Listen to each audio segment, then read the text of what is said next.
Today's show is brought to you in part by Lisa Mattress. Lisa was founded with a simple goal. Do you want to hear it? Well, here it is. They want to help people sleep better. They've got an innovative direct-to-consumer online strategy where they will sell you mattresses through the mail. These mattresses are made in America, and they're challenging the traditional mattress industry. See for yourself why everyone is raving about Lisa by trying it in your home 100 nights risk-free, and you get $100 off a Lisa mattress right now if you use the offer code BOMBCAST at leesa.com.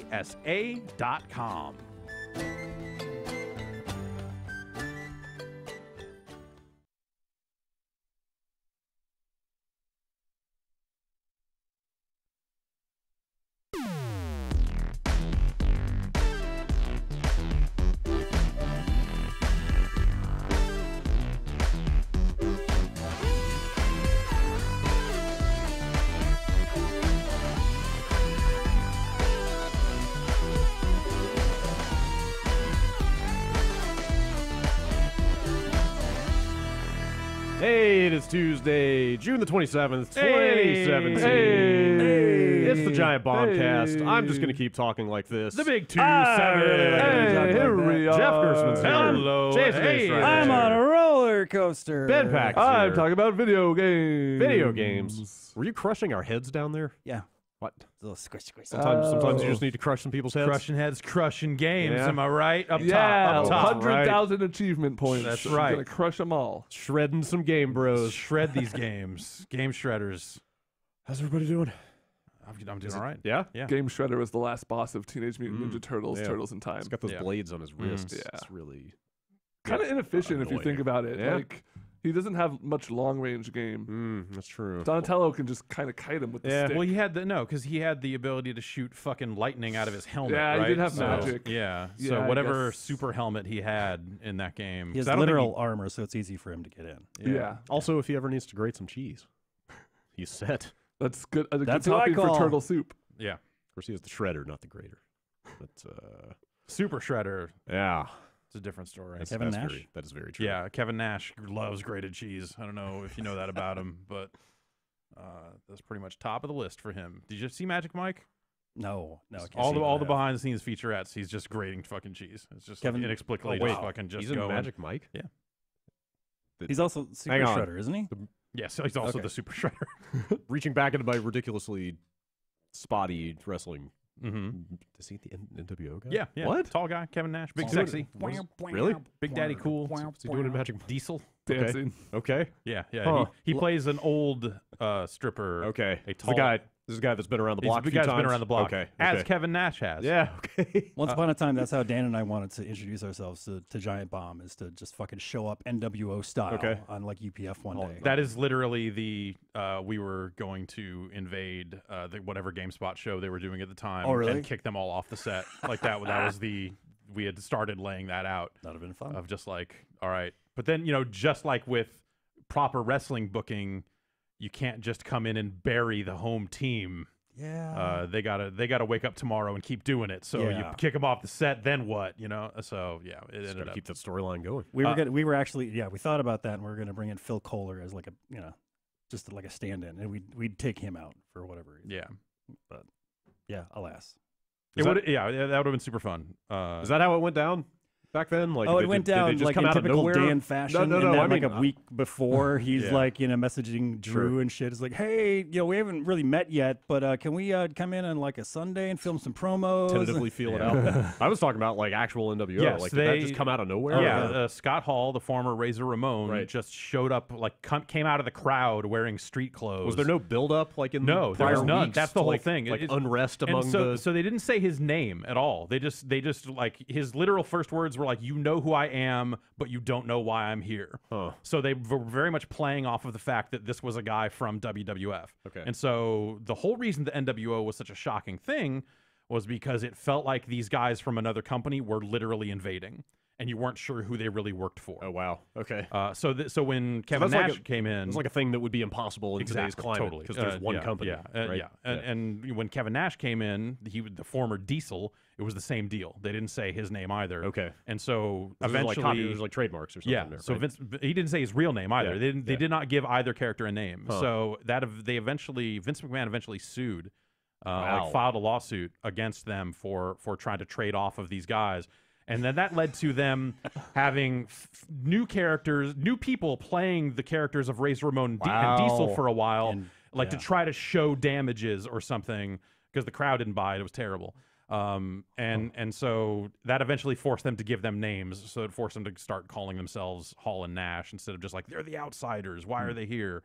Wolfpack baby. What I'm getting here is that wrestling used to be good. No, I wouldn't go that far. All right. But it used to. Those were super exciting times. They used to go for things. Yeah, they used to fucking have the ability to go for shit, and now it's like some NBA draft signee coming out and saying the N-word on TV, and then them having to apologize for that. Cool. Is that the guy that like flopped into the ring? I saw some gifs of. I don't know. Oh, okay. I'd heard about it. I didn't actually see it. Real bad. How's the heat wave treating people? I think I'm the only one here that lives in the city at this point. It's been You guys are all inland. The last 4 days have been pretty cool. Yeah, it's gotten better. It's way better. Surviving. Yeah, I got 4 fans rocking. It reminds me of back home. Like, it's kind of almost the exact same temperature rise and fall of what I was used to. Wait, I thought you are back home.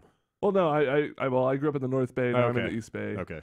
So even though they're like 30 minutes apart. Well, It might as well it's be a different triangle worlds. kind of where I've lived. Yeah. But it's like the thing where I was prepared for it. I was like, okay, as soon as sundown hits, let's open up every door and window. Let's get 2 fans going, one blowing in air from this side. Like I pictured where the right wind tunnels are going to be, and just set up a bunch of box fans. When things were in the hundreds up in the North Bay, I definitely last week had my fucking window strategy of just like, okay, leave them open all night, close them about 9 a.m. Yep.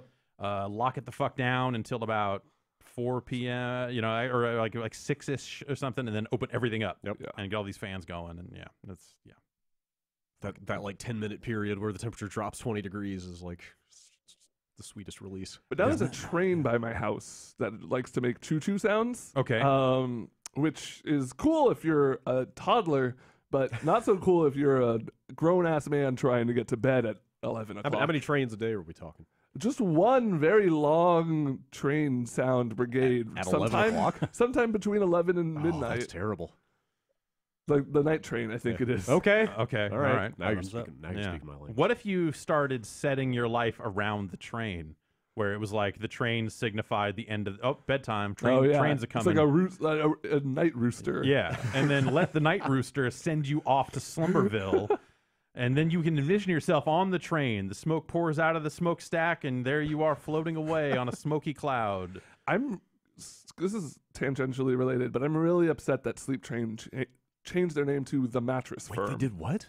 They're now The Mattress Firm. Oh, dude, that sucks. Which is a decent name. But they have maybe my favorite TV commercial jingle. Sleep Train. Take it to a better night. We should probably not Yeah. be singing corporate jingles.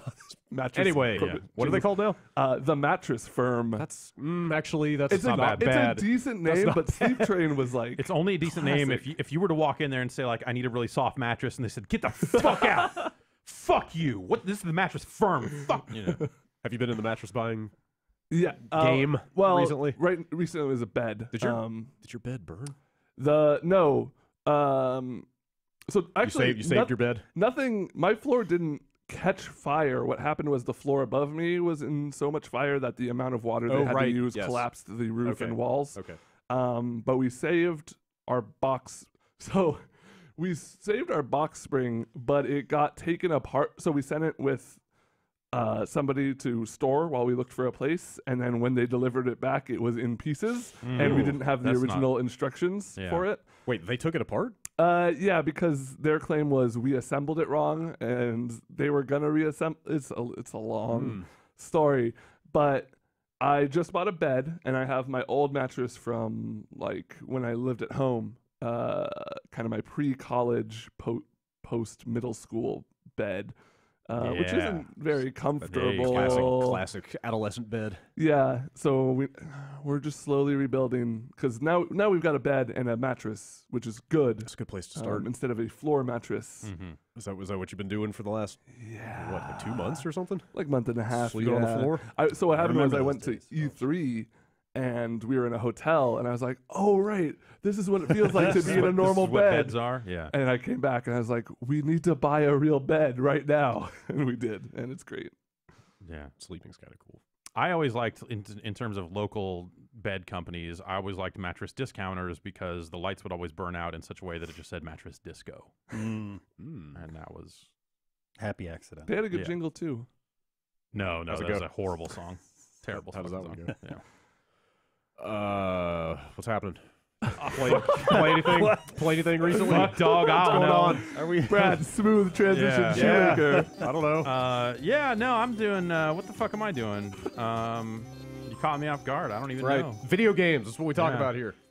Largely. That's what. Yeah, no, I've been fiddling around with Saturn games a lot lately. I brought that Saturn back in, Yes. and we played some Oscar. Osco 120%, Why can I never Burning remember that thing? Fest Limit Over, which is the fan, or which is the patch mod version of Limited, which Yes. came out in Japan on the Saturn. Semi-official, do we call it? So that's Like, the it's an thinking. interesting story. The understanding. The story around this patch is that the team at Fill-In Cafe that developed the franchise originally, when they went out of business, that team did one more. They did this thing. They did this update. Changed the controls like pretty wildly On a console that is not designed to take updates. Exactly. Yeah. So you have to kind of like burn some discs and then figure out how to make burned discs boot in a thing, which back then was probably a lot harder than it is now. It is way easier now. But yeah, so they took this fighting game and enhanced it quite a bit. And so that's a fascinating, weird relic of a weird time in video games. And so I've been screwing around with that and, just kind of bopping around some Saturn games, a little Sega Rally here and there. Is there any other weird modding stuff that goes on that platform? Is there like some? Yeah, there's there Hardware-wise, yeah. Yeah, hardware. There's a few things in the works. Oh, There's some stuff available now. Yeah. That, like, so you can take an action replay that you can just buy off Amazon for like $28 and flash it with something called Pseudo Saturn, that basically is a bootloader that lets you boot whatever the fuck you want in a Saturn. Which will let you play a lot of games on your Saturn. There's some homebrew development here and there, but then also there's so I have two Saturns, and I just realized that my US launch Saturn, the drive doesn't read anything anymore. Sucks. So it just spins forever. So that got me thinking, like, well, time to replace that with an SD card. Oh, Yeah. Because That sounds all right. So that's like Can you trick it that works? yeah. Wow, that's there cool. are people out there that sell.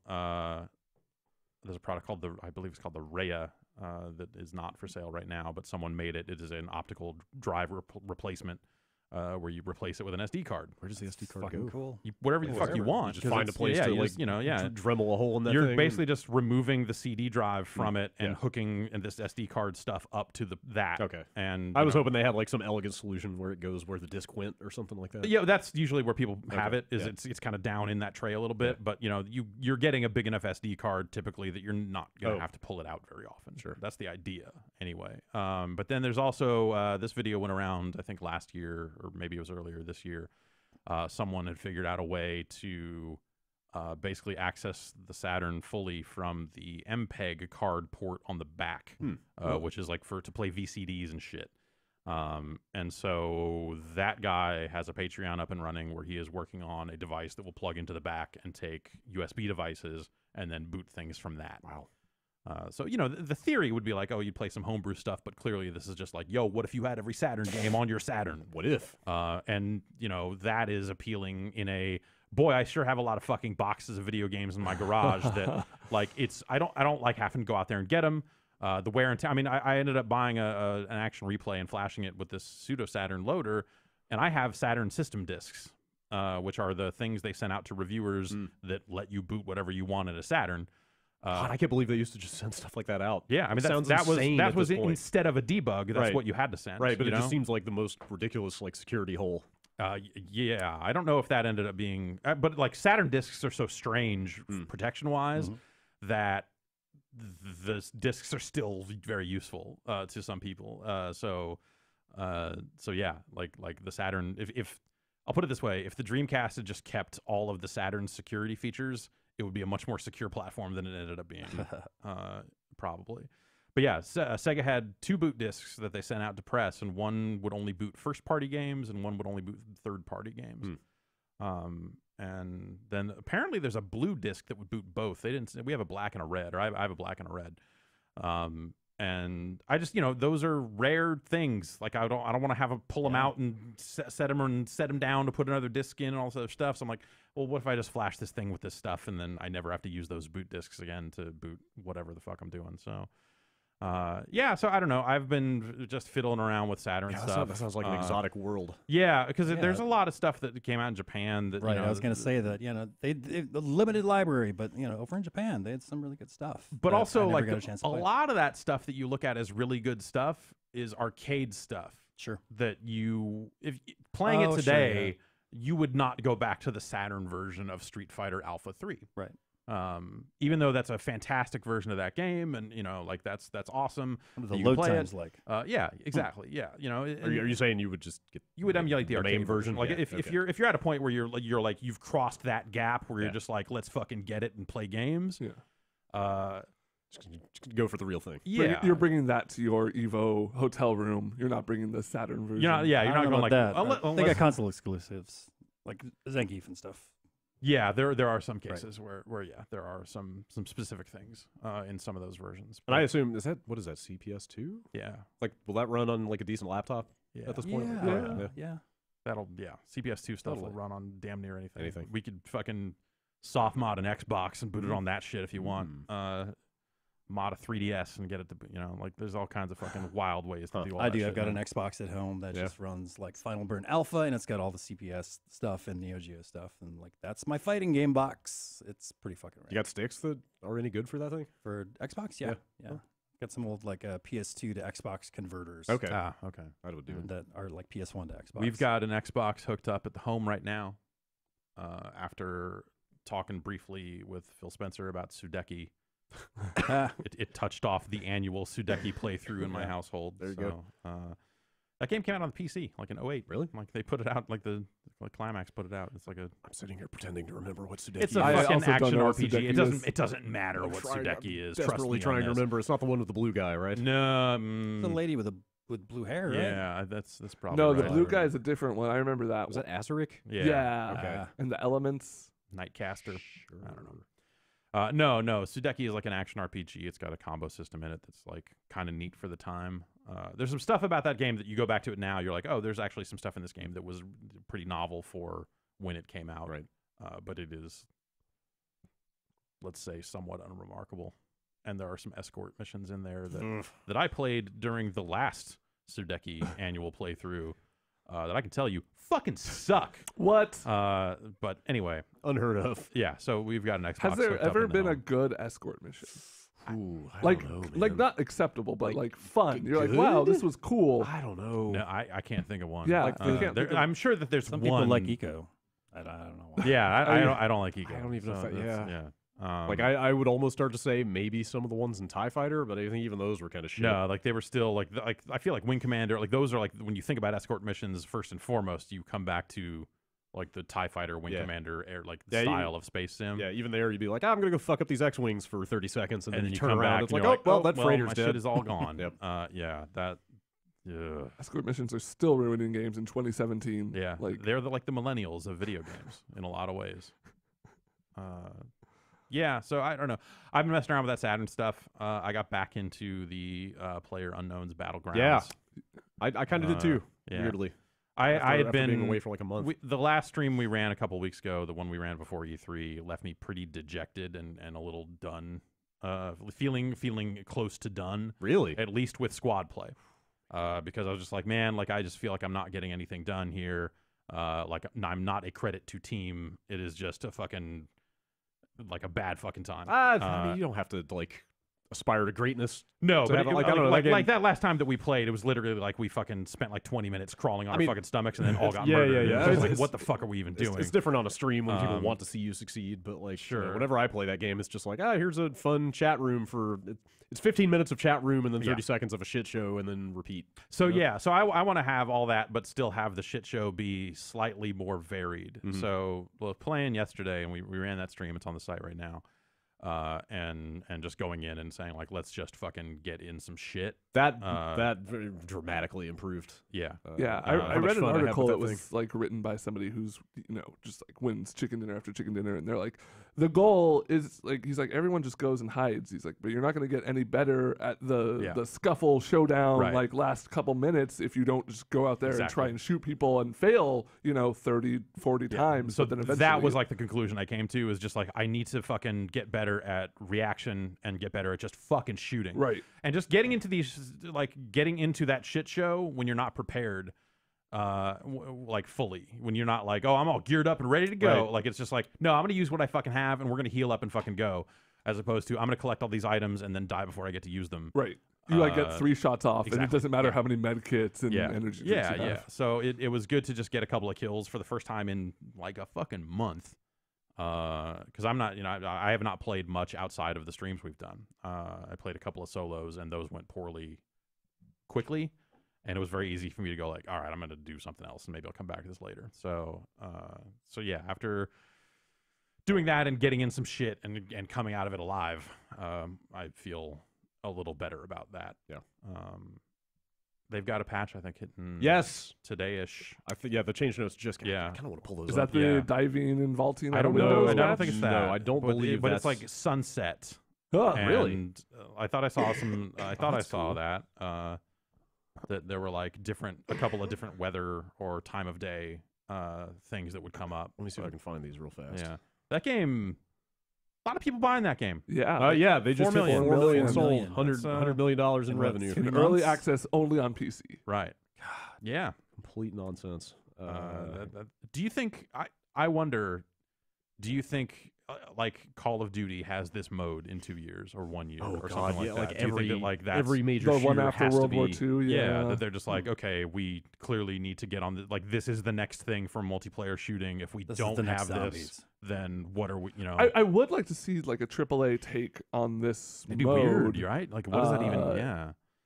But also, like, there's something weird and like darkly appealing. I don't know that it would be a better.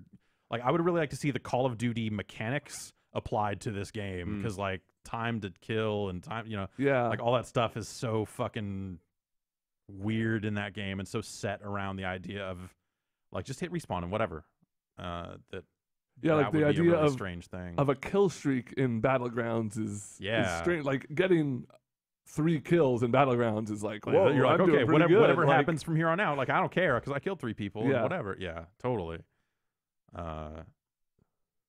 This looks like a lot of performance tweaks and like kind of pedestrian balance. That seems like the thing balance that like, changes. people want more than anything. The one thing I see everybody flipping out over is adjusted vehicles to face random directions at spawn. Oh shit! Okay, It's like a concept I just became aware of yesterday Yeah. when we rolled up on some place, and I think you were the one that was just like, the car's facing that way, so that means it's fresh. Like nobody's been in that yet. Yeah. I guess that's gone now. That's a weird change because That's a super meaningful change though. That's is. really good.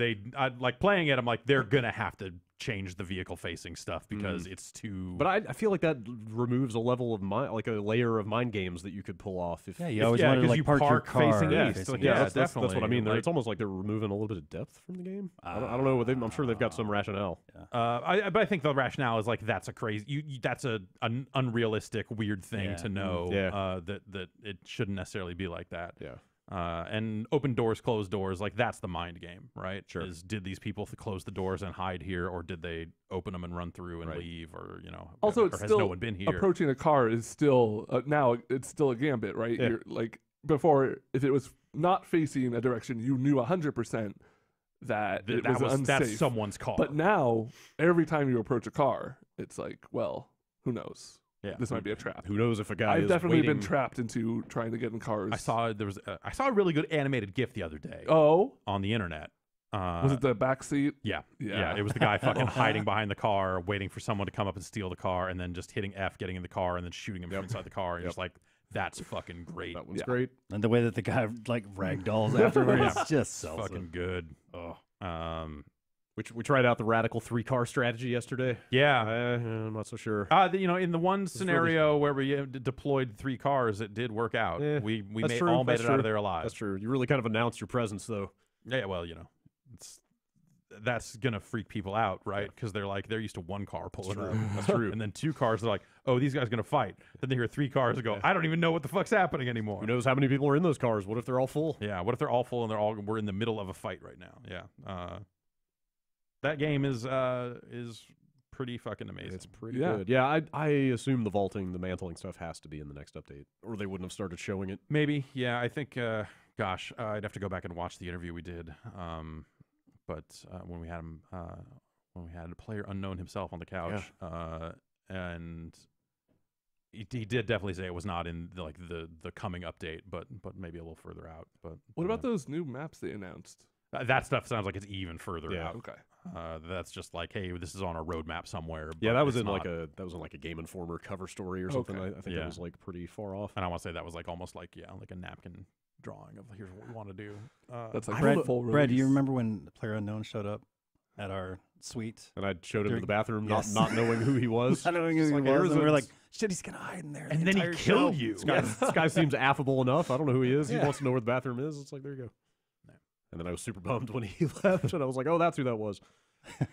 I don't know if I can handle more maps in that game. Like, I barely know the one that's in there. I don't want to know. I don't want to know the maps. I want to react. I want to say the houses are marked. I know where shit is going to be here, but I don't want to have to go okay. Like if you that want to be on the ground and take it in. If that becomes a game about memorizing the map and knowing here's a good spot, here's a good spot, here's a good spot, as opposed to just reading the terrain and going okay, this bridge is a choke point. Right. Naturally, there's gonna be some shit here. Right. Like I would much rather have it be reactive than memorization. Or random locations for the houses. I mean, not just the the weapons. I think that would be interesting. Yeah. I think the minute you start leaving stuff up to an algorithm, the game breaks probably in a lot of ways that make it worse. But well, maybe. But yeah, more on a case by case. Yeah.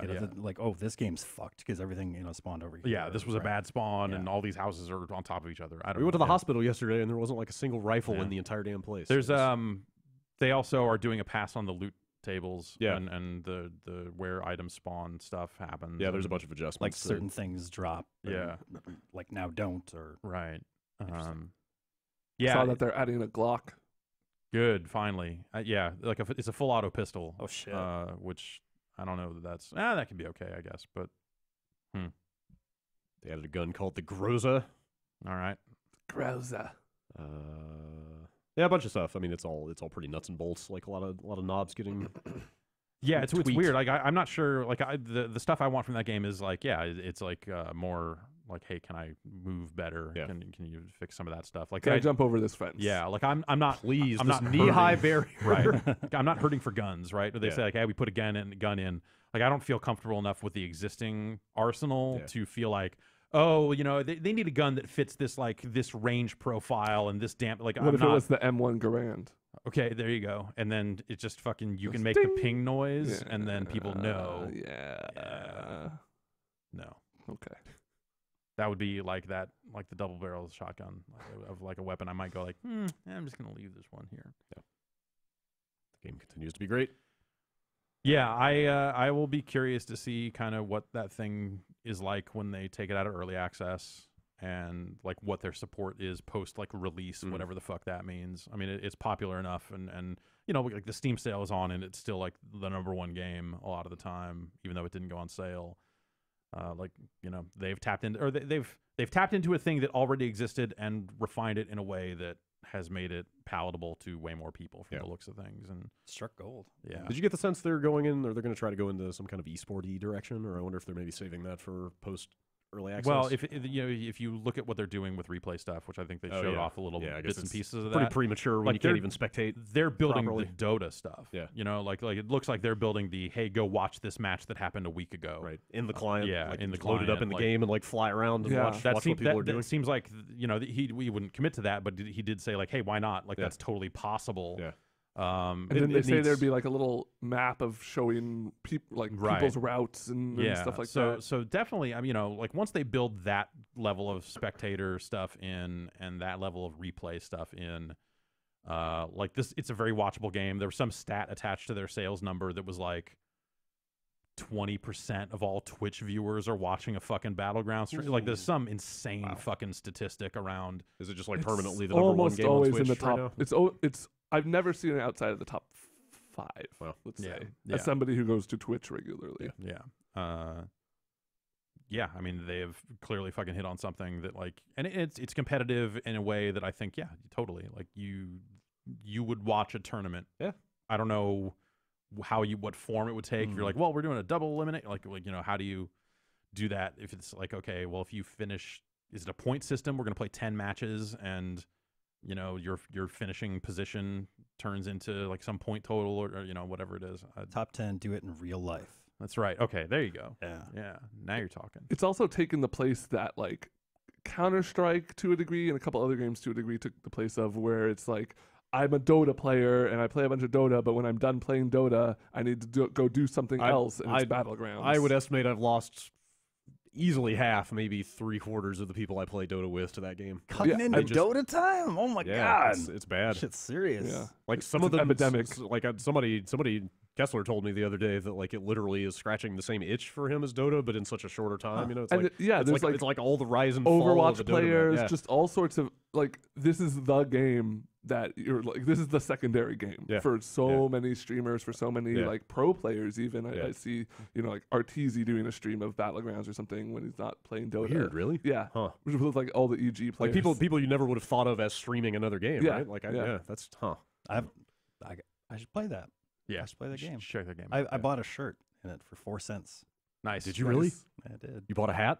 I bought a hat. I bought a shirt. No, well, they you don't can like buy I got a my shirt Twitch goodies in too. real life for it at giantbomb.com/store. store.giantbomb.com. Really? Yes. The Murder Island T-shirt design. I don't know what PlayerUnknown's Battlegrounds is, but this is a separate thing. It's a different island where murder also happens to take place.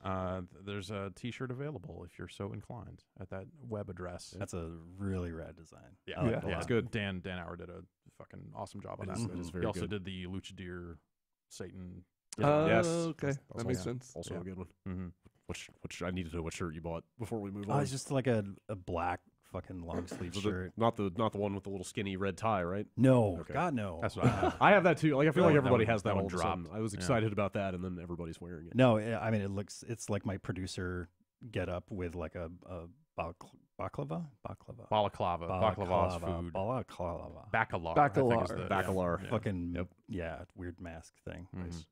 I And cannot. I spent like 17 cents Nice. total. Right. Nice. Well, I looked yesterday because after we did the stream, I'm like, I should get a new hat or something. I'm feeling pretty good. And then went and looked, and everything is like 3 cents, except for the actual fucking real shit, which is still hundreds of dollars. Yep. And there's like the, you know, whatever the PlayerUnknown set, the fucking balaclava, like- the fucking trench coat. Does that? Do we know? Does that stuff just drop? Do we know if it can come out of a regular box, or is it? I some- mean, you open the box when you get the points, right? So I Yeah. assume that box could be whatever, right? yeah. Um, Well, specifically the PlayerUnknown set, like the trench coat I don't and all know. that stuff. I don't know. I don't know where Yeah. that's coming from. yeah. If that's like just a hyper rare thing, I or if it cannot- got gifted to some player. I don't know. I cannot wait for them to up their hat game. Like as somebody who's been buying Oh, yeah. stupid ass virtual items for, Yeah, for I- years. I definitely Like that level of absurdity applied to this game is gonna like if they start going like the Arcana route of just like these Oh. ridiculous full on costumes. Is this a good transition into my dark shame? What have you been playing, Ben? Hey, let me just say though that I feel like they did say early on, and I bet those plans are in flux now that they're making this much fucking money. Yeah. But like, I want to say early on the plan was because of how King of the Kill has some really ridiculous fucking shit in it. I think there was definitely like a statement from them early on that was like, you know, we want to add more stuff down the line, but it's not going to be weird. We're looking at adding like stuff that like you might wear in a tactical setting. Okay. Which would be very limiting. I would much rather have fucking, exactly. I want to wear fucking glasses that are to say like 2007 Happy New Year, totally. you know, or whatever the fuck. Give me a crown and a velvet robe or something. No robes, because then that's robe physics, and Well, then that's yeah. performance. No, they got trench coats, You know, it's kinda that's- the same Yeah, thing. maybe. Yeah, I want cross game. I want the Salmon Max. Yeah, with Like- the Lugomorph, Yes. to fucking and the white headphones. Right. Some earbuds. Yeah. Man, that would be great if they just said like, "Fuck it, we support all the TF2." Oh, shit. that would be so Yeah. good. Because I if they have could so just- much fucking TF2 shit, and I fucking hate TF2. So Man, That would be really good. anyway, That's exciting. what fucking nightmare did you Tell us buy? Did you about buy your a bunch shame. of I levels? bought, You bought the 80 like levels. $70 worth of Whoa! What the fuck? Dota. I mean, I spent 20 over the Oh, weekend. Jesus. And that So was I- that was a no-brainer. But previous to that, so I bought. So they announced. Okay, let's back up. I bought a battle pass for Dota 2. Sure. This is the international thing where a percent of this is going into the prize pool, 10% ish. All three of us are in possession of a battle pass. Yes. That's okay. It's true. And I've never, you can buy levels and you can earn levels. You earn levels by playing and completing quests and stuff like that. And then you can also just straight up buy levels. And towards the beginning, you kind of get one thing every level. And then as you get into the hundreds, it's like maybe every 15 levels, every 20 levels, you get a prize. I bought about 150 levels. And then there was a sale that was like get more levels and chests. I saw that they had a bundle that was like $20. it was like 80 levels, and then They do that every year. It's it's once per account. Right. You can only buy it once. It's a huge discount, and I think they usually do it when they're like trying to get over some revenue hump, Yes. right? Where, like they're trying to make it look.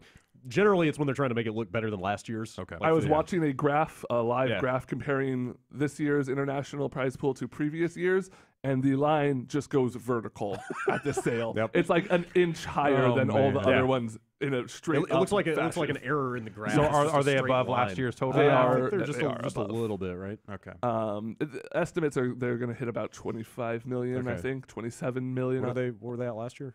20 million. Okay. Um, Like every year, I assume it's like, okay, this has got to be the year where it either flattens out or is. And I feel like down, over the but- last like 12 months or 10 months or whatever it's been since the last international, I'd feel like maybe that's just your personal interest, but I feel like I have encountered way less Dota talk. Yeah. So like from an outsider's perspective, I look at it and go like maybe Dota's like peaked is a weird term because obviously it's still wildly popular, but like I don't feel like I'm being inundated with Dota the same way I was last year or the year before that or the year before that. It's hard to say. they're I going don't through know. I feel like it's about to pick up because right now, kind of in the international arc, they are going through the group stages for the qualifying teams. So Mhm. they invite 6 teams, and then certain regions get certain number of slots. North America, South America, CIS, Southeast Asia, and right now, so the top 6 teams from each region has qualified, and they're doing a round robin, and then in about 2 weeks, I think they'll have all the teams going, and I feel like at that point it's going to start picking up more steam once everyone And knows. is that who when the your teams predictions are. have to be in and locked? Yeah, and I actually I started getting into that stuff for the first time, and it's pretty fun.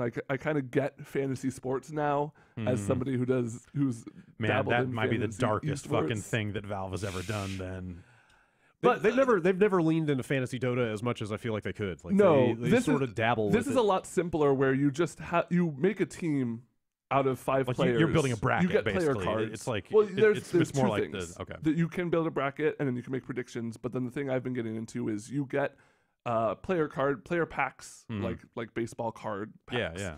And they have bronze, silver, and gold players, and you build a fantasy team. You pick 2 cores, an offlaner, and 2 supports, and then they have different stats tied to them, like kills. If a carry gets a kill, you get 100 points, or if your support gets a D ward, that's 50 points. And as somebody who's like started to kind of really get into the competitive scene and figure out like more beyond like having a favorite team, kind of like Right, yeah. following roster changes and stuff like that. It's been an interesting route. Do you stick with that? Because like every year coming out of the international for about a week, I'm like, all right, I can't wait to see who trades who and who's out and all this stuff. And then like a week later, I'm like, Yeah, I've gotten more into it as I've started following, like finding more players not on the AA teams that I enjoy watching or streaming or like Ad Finum, right, and all these kind of weird B tier teams that they're now Mouse Sports. But yeah, I spent a bunch of money on Dota. I got almost all the voice lines. I just need all chat. It's a disaster, and that's the set. final tier, right? Yeah. Yeah. And I got that fucking IO Arcana that I never plan on using because I hate it. That's the companion cube. Oh right, yeah. That replaces like Wisp Get up for thing or whatever, right? It's not. Yeah. It's not what I wanted. It out of does. This is a triumph song if you get a kill. But in beeps and boops because it Boy, Wisp oh talks boy. like, woo. That's like weirdly, what's the word I'm looking for? That's like kind of weirdly, uncharacteristically kind of uncool for Valve. Like, Yeah. It's very... It's almost like all the writers left. I don't know. Especially because, like, so Wisp lost the Arcana vote last year, which was like a cosmic injustice. But then they came back around this year and made one for it anyway. Like, we've been through that whole thing, right? Like, it's like it was a vote that would have resulted in this featureless ball of light getting a costume. Right. And the joyless Dota community voted against that. Yeah. But then Valve was cool enough to do it anyway, but then they did it, and it was kind of not great. Yeah. It's almost like they didn't have any good ideas for it. Yeah. Anyway. But other than that, I finished Nier Automata. Yeah. Did you finish it? I have seen 26 endings for Nier Automata. Out of how many? 26. Okay. Wow. I probably got about 8 or 9 of them organically, and then just went on YouTube to watch it. And so, like, A through E, F kind of are your main story endings, and then everything after that is Like if you use the self-destruct, like that's technically an ending. if you like do walk the- off, like a character says, "Hey, go over here," and if you go over there, it says like, and 2B was never seen again, like the end. Oh, and that counts as. Okay. And that's like, and Is then it it pretty- goes through the credits like really fast, like fast forward. Is It's it funny. pretty good about steering you to the stuff that you need to see? Yeah. Like I still I know I need to play through that game. That's going to be like a thing in a few months. But Yeah, I I'm never still was not like super well versed in like what the structure of that thing is. so. It's pretty straightforward in terms of like there is a you know what that main the first time through you kind of know what that main story is. You might encounter some of these side endings just by accident, but Yeah. generally like I feel like most of that game and hearing about the later endings, it seems like it's pretty hard to miss. That I stuff. only got like 3 or 4 quote unquote bad endings. Like those are the non-main story endings, and they're really hard to find, the obscure ones. So you're not going to accidentally come into all these weird endings, and if you do, it just brings you back to your last save. Okay, I was going to ask like Yeah. if it made you start the whole game over every time you. Okay. I am having I want to play Nier. I really do like what I have seen of the story, and I like the look of the characters, and the music's amazing. And I just every time I come back to it, I'm just really getting bored with the gameplay. It's really. That seems to be a recurring problem. I for a think lot I'm of just gonna people. set it down to easy and fucking blast through it because I just want to see the stuff. I recommend that. So what ended up happening was last time I talked about it, I think I had just finished ending A, kind of the first playthrough, and I was a little underwhelmed. I felt like the plot was okay, but not at all cracked up to what I had heard about that game. And I talked to some people at E3 about it very vaguely, and then I came back and sat down. I was like, okay, I'll start playing again. Booted up my second playthrough, and instantly was like, oh shit, okay. Get it? I'm starting to get it. Yeah. Like there's a scene right at the beginning where you're like, what is this? This isn't what I am supposed to do in these games. And then it just kind of goes from there. And Nier is one of the few video games that I've played that is the story is better because it's a video game. It is interactive. Yeah. It does things to your controls. It does things to the gameplay that you're doing that can only be done because it's a video game. Yeah. Yeah, even in the first like hour or 90 minutes that I played, like there seems to be a layer of kind of meta fiction there where it's using like the UI as story elements and stuff like that. They really work in a lot of really cool places. I haven't played any of Yoko Taro's previous games. This might be a dumb question. Is he the crazy round head mask Yes. guy? Yeah. Yes. Okay, that makes a lot more sense. Now, has he ever been seen without that thing? Yeah, Is that definitely. Like, okay, You can Google yourself up a Okay. picture of Yoko Taro without Okay. the mask if you want, but there's definitely like pictures of him like at a bar drinking like with a fucking like like some stuff pulled up like hey not straw going up under there for sure. But yeah, so I do recommend kind of a lot of the gameplay stuff changes in later routes for better or worse depending on what kind of gameplay you like. But I totally ended up doing that at the end of my Route 1 playthrough because I was like low on healing items and couldn't find a good place to shop for them. Yeah. So I just turned it on easy and blazed through the last like couple bosses. But then it just was Is it hard to talk about without being able to say I'll tell you what you want this. to say? I have not seen the stuff, but I ended up talking to someone about some of the kind of true nature of Nier, and it fucking that shit sounds fucking amazing. Okay. Yeah. Knowing what I know about what I have played of the game and knowing where it probably gets to, by the end of the main endings, like those two things are so fucking not in tune right now have to play that this I'm like, fucking thing. holy shit! I it- want to see them get from A to fucking A to E, I guess. Does that all turn on one big reveal, or is it? No, Is it works. So like your last playthrough, obviously you're getting the main big like story reveals, but the game does a great job of kind of putting things that you know into different perspectives. Kind of like, because to call the multiple endings different playthroughs is a weird term because it's like kind of true.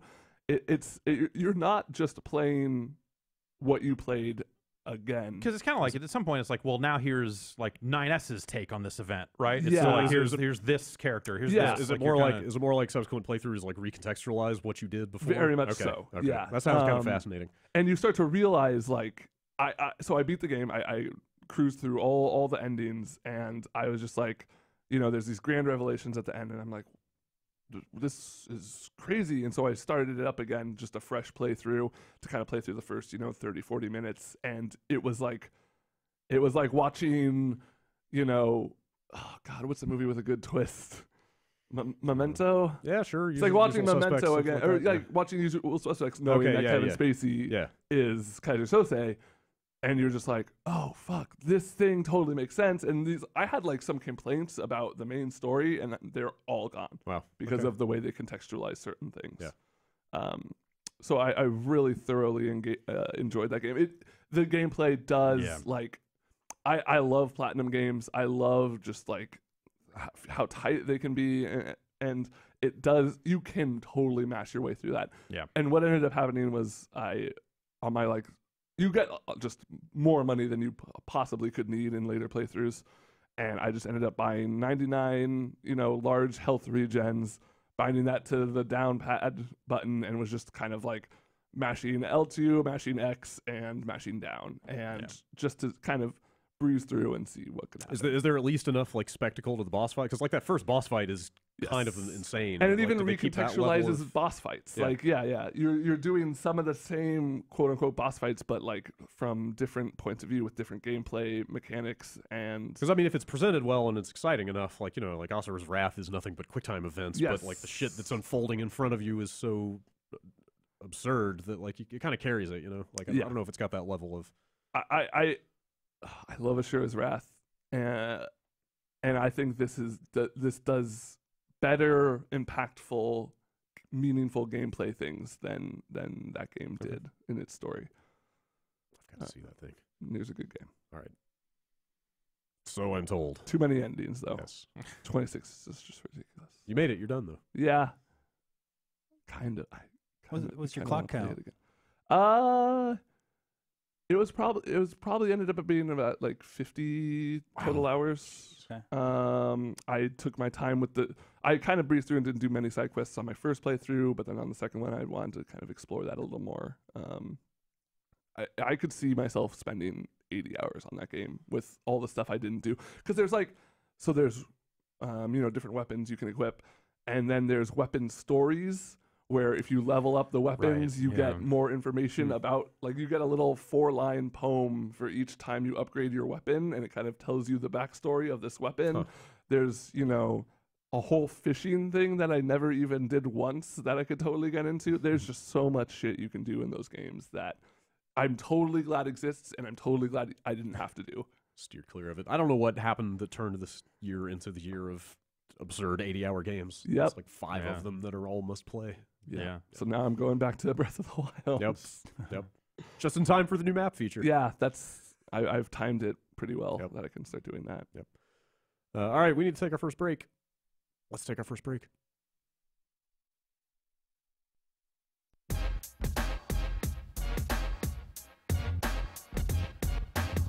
Are you ready to go Power Rangers? Always, since I was born. All right, you were born ready to range. Ready to morph. Ready to power, ready to be mighty. Yes. Well, now you can watch a movie to get extra ready. So this is like aspirational? Double super ready. Yeah, aspirational watch for my your, heroes. your future. Yeah. You could watch Saban's Power Rangers. I love them. It's on Blu-ray and digital HD right now. They're my heroes. Here are the bullet points. Okay.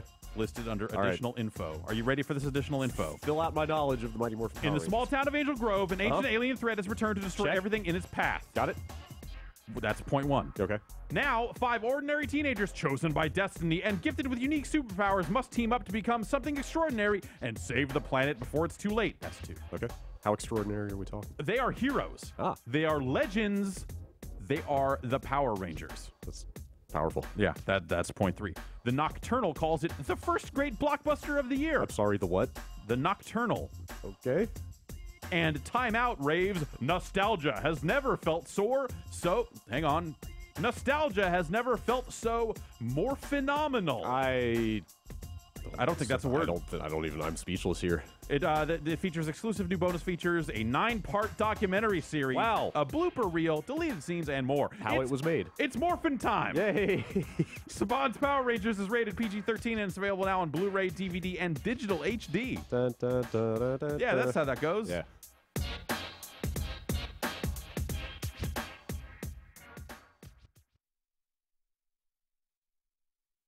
Ben, you got anything else going on? Yeah, I downloaded Mighty Gunvolt Burst for the Nintendo Switch. Oh, cool. Yeah. It's the follow-up to Mighty Gunvolt, maybe, or Is it a remake Gunvolt. No, of it's sorts, or an enhanced version? It's a proper. Oh, seems wow. to be a proper sequel. Shit, You I can don't play know. as the guy from Mighty Number 9. You know, that guy Oh. we all know and love. Cool. He's in it too. But so it's It's a guy. yeah.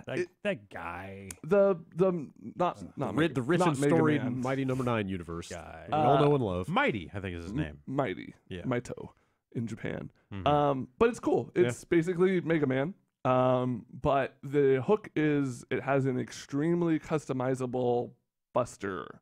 So you can do everything from like, so you first select what type of shot you want, you know, normal blast, like crystal, drill, there's all sorts of Make different. any kind of buster you want. And Make a then buster. you can make a buster that shoots busters. No, but it like you can change, and all of these take up different amount of customization points, right? You have a limit of how many points you can have. But Was this all from the first game?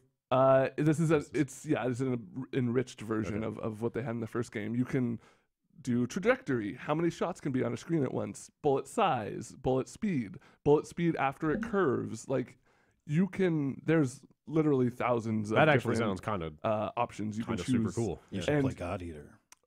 Oh. There's some customization going on in Yeah? there. Huh? Oh my god. And it's cool because there's like 30 different slots you can have, and you just go through these. I mean, it's, you know, typical Mega Man fare, 8 different bosses, each with the thing, and then you can power up your Get buster new with customization stuff from their there. stuff. That's- I haven't beat it yet, So but this thing sounds like more Mega Man than Yeah. Mighty Number 9 did. yeah. Or better. It definitely. I still haven't downloaded Mighty Number 9 as a Yeah, backer you of could that game. Maybe pass Um, on that. But what yeah, tier it's, did you- it's what tier $10 on the Switch. tier Probably did like you the most minimum one that got Okay. you the game. Okay. Yeah, it's Who, fun. who made It's- those? I feel like I remember some like well-respected Yeah. action studio being behind those games. Inti. Or did they, NC Cre- yeah, maybe? did they make it? Maybe? I can I look. don't know. Yeah, I Yeah. forget. But But yeah, if they, you like- they if made you one like of Mega those Man. because like they did. Yeah, there was a There was 3DS like one. Gunvolt, and then they did this other thing. Yeah. That was the 3DS game, right? We got like faux cartridges in the mail Right. for that. That Yeah. had like codes written on them or something like Yeah. that. But I never actually played that thing. And that there's is like it, and that- challenges, okay. you know, of like beat this level with a buster. Like the first one is beat the first level with a large type buster that fires for 0.2 seconds. So you basically just have this giant orb that comes out right in front of you and then Okay. disappears, and kind of play through that, and they unlock, you know, different power ups and stickers. That sounds and stuff good. like that. That- Yeah, Is this Switch only? I believe so. Wow. Yeah, because I needed a new Switch game. I was gonna be in a car for a long time, and I wanted to take my Switch with me. This is your first. Oh no, you went to E3 with that thing. I was gonna say, No. this is not your first trip with a Switch. I didn't end up taking it to Oh, E3. really? Yeah. Wow. I didn't take mine either. No I kidding. just knew there wouldn't be time. Huh. Yeah. I loaded up like 4 or 5 devices, and they all just sat on Yeah, the, like I in the ended hotel up room for the throwing entire my week. like 3DS in a bag. Like, Yeah. oh, I get some late night Picross. Yes, Like, Picross nope, in that's not gonna specifically. I happen. was like, that would be a good way to unwind. Yeah, I think I but nope. downloaded ARMS on hotel Yeah. Wi-Fi, Yeah. but never actually booted up. Yeah, yeah, other that- than to download that. That will happen for sure. Jason, how you living? What's new? Barely. Uh-oh. No, I'm fine. No, I'm fine. Just tired. But No, not playing anything too much. Yeah, still hitting Dead Cells. Like they're updating it. They've got like an elemental update, adding stuff pretty. Yeah, like new levels, new enemies, and new weapons, which has been super fun because I had pretty much maxed out. Like I'd gotten every weapon, and to see like 10 more slots like of shit that I can find just excites the hell out of me. Yeah, and different runs, I'm finding different weapon combos. One of my favorites right now is they've got like this magnet bomb that you just kind of throw and it shoots out electricity, and anything in that area gets sucked into the middle of it. You throw a meat grinder right under it, and they just fucking churn through the meat grinder. It's great. And then, you know what? Fucking throw a torch on top of them. Get some elemental damage. That's actually, the latest update is called the elemental update. So they get added like status effects, poison and, fire and shit like that. But we got to the end boss a couple times. I have not beat him. Yeah. I'm down to about a third of the health, and it's like, fuck. Now I got to run through the entire game. Do you have any concern about burning out on this thing before? I haven't. Like it seems like I never had that. It seems like when you were showing it off, it seems like there was kind of major functionality not in there. Like, wasn't there like a vendor at the starting area that they hadn't added yet? Stuff like that? It wasn't a vendor. Or not a vendor, but like somebody that would like give you your stats or something like that. Yeah, it looked like kind of major stuff where I was like, man, that looks super cool, but if like the basics aren't all in yet, maybe it seems like the basics are all in. Okay. The vendors that you're talking about are kind of strewn throughout the levels, and they've added different vendor types. But that guy in the beginning that you're talking about that's somebody that just gives you the stats of the game, like how many times you've died and shit like that. But they have added that as well. But yeah, they're adding more stuff, and so it's like consistently being fresh, and the game still plays fucking great. Like I really feel like I'm in control when I'm playing that game. The controls are super crisp. Love it. I like it crisp. Yeah. Other than that, the Griffin won't let me play anything unless it has fucking motors or wheels. So I'm like, hell yeah, we're gonna play some Rocket League, and he's like, no, he doesn't like Rocket League. So the man knows what he wants. Yeah, I had a long talk with my wife afterwards, and I'm like, are you sure I'm the guy? Because you would think. All kids rebel. Yeah, it's true. Yep. But he's super into Trials, and that's really easy for him to play because it's basically two buttons, kind of back and forth. Back and forth, and I booted that up, and he's like, whoa, and then he gets super sad, at the end when the guy like blows up or whatever. He's like, oh, he feels bad. But then I'm just like, hey, no, he's just going bye-bye. And so he waves bye-bye to the guy whenever he finishes. You did that to him. You killed this man. I did. Now do it again. Yeah. And I'm like, haha, it's funny, right? He's getting into it. But I left him to his own accord, and, he was just on, like, the first track. So it's real hard to tip over, but he managed to do it. But I left him sit there because he was just glued to the screen. And he was having so much fun. So I went and did my own thing, and then all of a sudden I heard a notification pop up, and I'm like, oh, who's messaging me? No, he got a fucking achievement. That's right. My son's first achievement. Put him to work. Put him to work for you. Yeah. That's right. I think the achievement was like run yourself over with your bike. Nice. I'm like, I don't even know how you do that, but whatever works. He made it happen. Yeah. I'm so proud of him. Cool. But, yeah, that's about it right now. Very good. Taking it chill and easy. Yeah. It's summer dog days. Yeah. It's time for that. I started trying to play through the Tekken story mode. Oh, nice. Yeah, I saw you tweet about the customization music. Yes, that is like probably the best thing in Tekken 7 is the music of the customization screen. So it's so suave. So calming. It's called, the name of the song is Midnight Closet. It's ridiculous. It's really good. It's pretty slinky. That story mode starts so promisingly. Like it literally starts with press X to throw Kazuya in Volcano. Yeah, there are awesome things like kind of bookending it, and there are great moments in the middle and stuff. But like it's the voice acting of that newspaper reporter. That in particular is what is kind of so flat and so bad. I ended up skipping that. Yeah, is that essential? No, because that stuff feels like it occupies at least a third of the running time. Yeah, I mean, he's just kind of tying stuff together. And is that guy even a guy? Like, is that some named character from Tekken? No. Like, I have no idea what any of that stuff is. No, he's like the outsider getting the perspective. Okay, is he just kind of documenting like the fucking corporate war? Yeah, I don't know if you ever watched that version of Blade Runner that had the voiceover narration. I see. It's kind of like that. It's just like a little exposition where it's like kind of explaining some subtle shit, I guess, but. Bad narration forced by the studio. Yeah, into this thing. Yeah. It's like if you want the full story, then there are bits in there that you're like, oh, okay, like I guess that's how Lee ties into this stuff or whatever it is. But yeah, there are great weird moments. high highs and That's- low yeah, lows. yeah. That first like 90 seconds just set my Mhm. expectations so high. It's Yeah. like they got the sepia filter and like Mhm. Kazuya's like up to Heihachi's knee Yeah. and you're like You're hitting, fucking Kid Kazuya. you're like Yeah. hitting him, Heihachi. you're like God hitting him and damn. nothing is happening and like then there's that quick time event. I was They, like, they go back to, like not necessarily that, but like the filters and the kind of just stuff happening while you're in the middle of Yeah. the fight that I think is really effective. yeah. Uh, Have you guys kept up with the Tekken story over time? Like I hadn't played a story. I haven't played a mean, story mode since I had 3. kind of the loose. Okay. Because Because they're like rolling in characters. Like I think it's like chapter 4 when you get to Italy and you're fighting some monk in a cathedral. And it's just Yeah. like, who the hell is this guy? Like, what is I happening? think he's new because Okay. he's the guy that they want to perform the exorcism, or they want to expose that Kazuya has the devil gene in him, Okay. and they need an exorcist to do that. Yes. So they're literally fighting him because he said no. Right. Oh no, That's but what we you do. need you to Yes, do just this. beat them into submission until Yeah. they perform your will. How do we get basically. shit done around here? I kind of like how they roll in some of the FMV from the previous games. Like, Yeah, it's Yeah. kind of- that it's stuff kind is of like really a effective. neat like greatest hits of Yeah. the Tekken series, but like I don't know. Maybe I don't know. Maybe NetherRealm has just spoiled yeah. everybody for fighting game stories. I do like the ending of it more than any of the endings of the NetherRealm games that I've played. The ending of 7, in Yes. particular, as you finished it. Yeah, like by the time they get there, they really do get there, I guess. Yeah. Yeah. Is it worth sticking it out? Like Yeah, I mean, I drop it guess down I'll to easy or finish it. I whatever. got through like third of the way through it already, but like yeah, that stuff just drags. It's not super long. I finished it in one setting. Yeah. And you can drop I it down watched to all that easy, and then stuff. you get like auto combo stuff. It's- Yeah.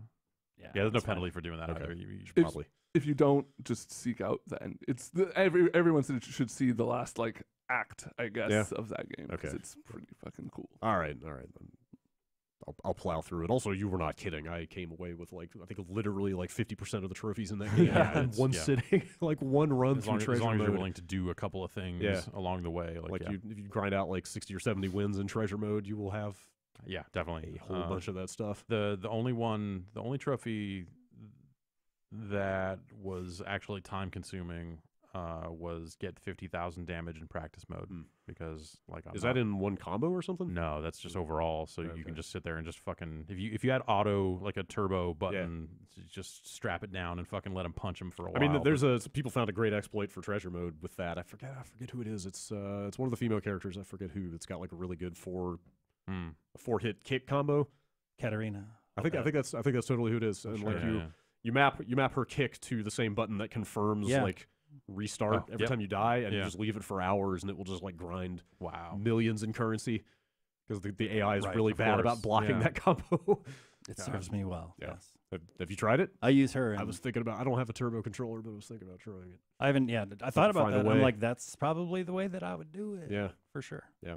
Some I good. just like playing as her though. She's pretty cool. I was not hurting for money. Yeah, at I'm not any point either. in that Yeah, I'm game. not either. Yeah, But like, you would just kind of come away with a lot of with everything, all the unlocks, trophies, and, stuff, and items, and like Also, when you buy an item, it's like you're buying it for that character specifically. But if you earn it in treasure mode, it's for everybody. Yeah, it's That's for. that's weird. It's kind of weird. Yeah.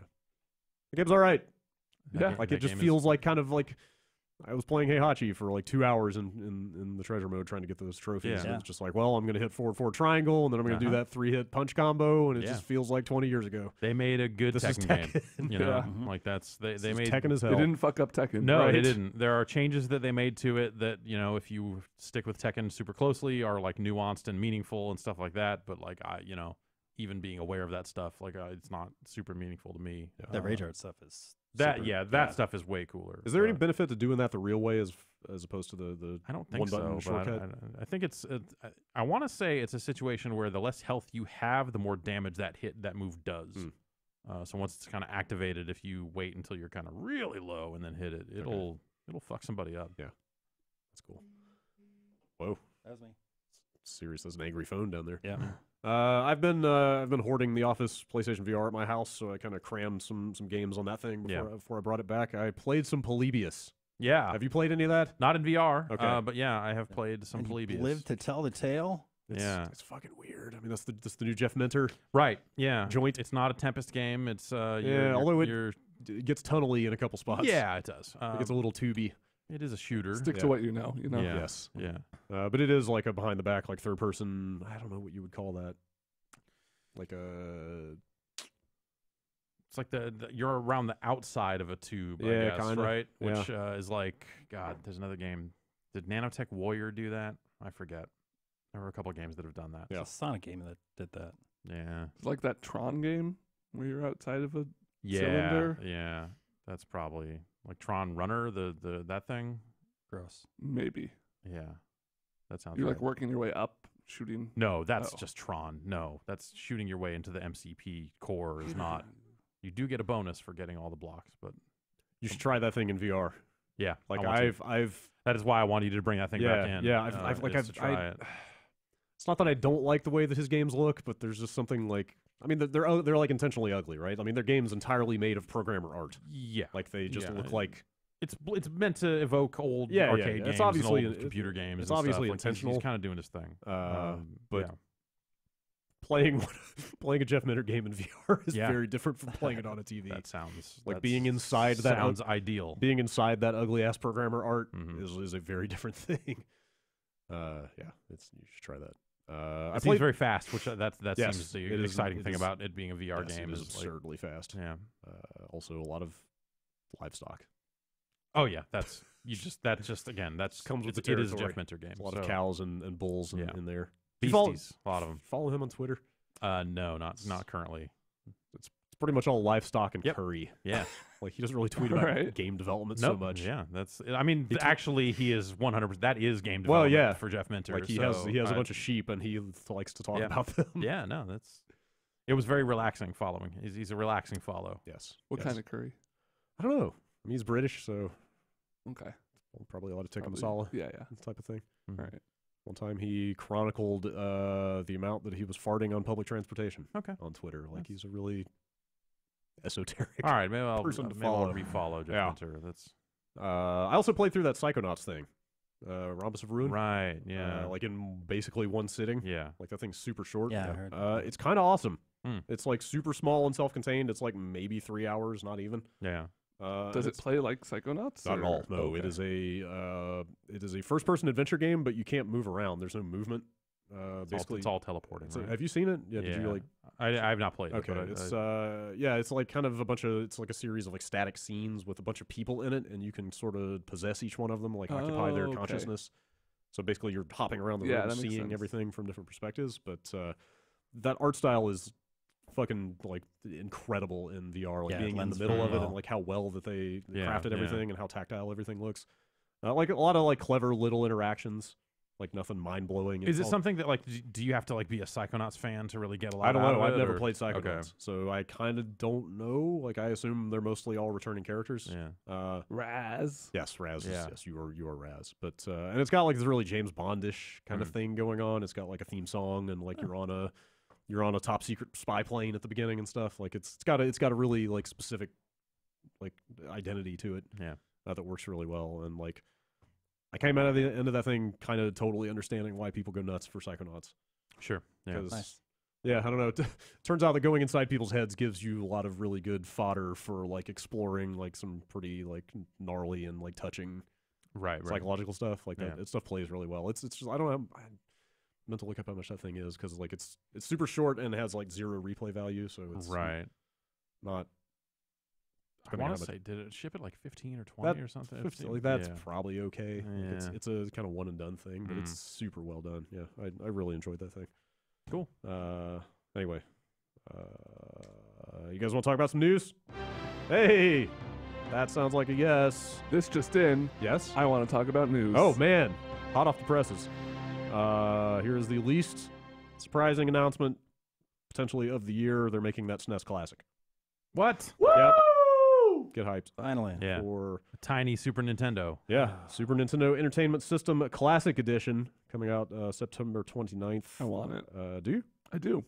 Did you want the first one, or is this a new No, development? I was. I mean, the Super Nintendo was my first console. Yeah. It was kind of where I developed a love for video games, and I looked at that list of titles and I said, most of those are games that They're all I pretty good. really Yeah. enjoyed. It's a solid list. It's so it's $80. It comes with 2 controllers, which I think is the first one. The NES That is only came one with more one. than came Yeah. with the NES Classic. Although Yeah. the biggest failure of this announcement is they didn't say what the cord length is. I believe it's 5 feet. I want to say that did get Perfect. cleared up somewhere. Perfect. Increased They thought this some, but potentially not enough to matter. I don't know if that's official or not, but Yeah. I thought I saw that going around. Yeah, so $80, 2 controllers, but only 21 games compared to 20 plus 1 is how they are billing Wait, it. what is the +1? The unlockable game. Oh, I Secret didn't. game. Star Fox 2. Wait, you have to unlock that thing? Yeah. That's weird. So that's like probably actually the biggest news here. Yeah. Is Yeah, that this Star Fox is- 2 is getting a real actual This is release. this will be the first release of Star Fox 2. Yeah, and Here's a question. Okay.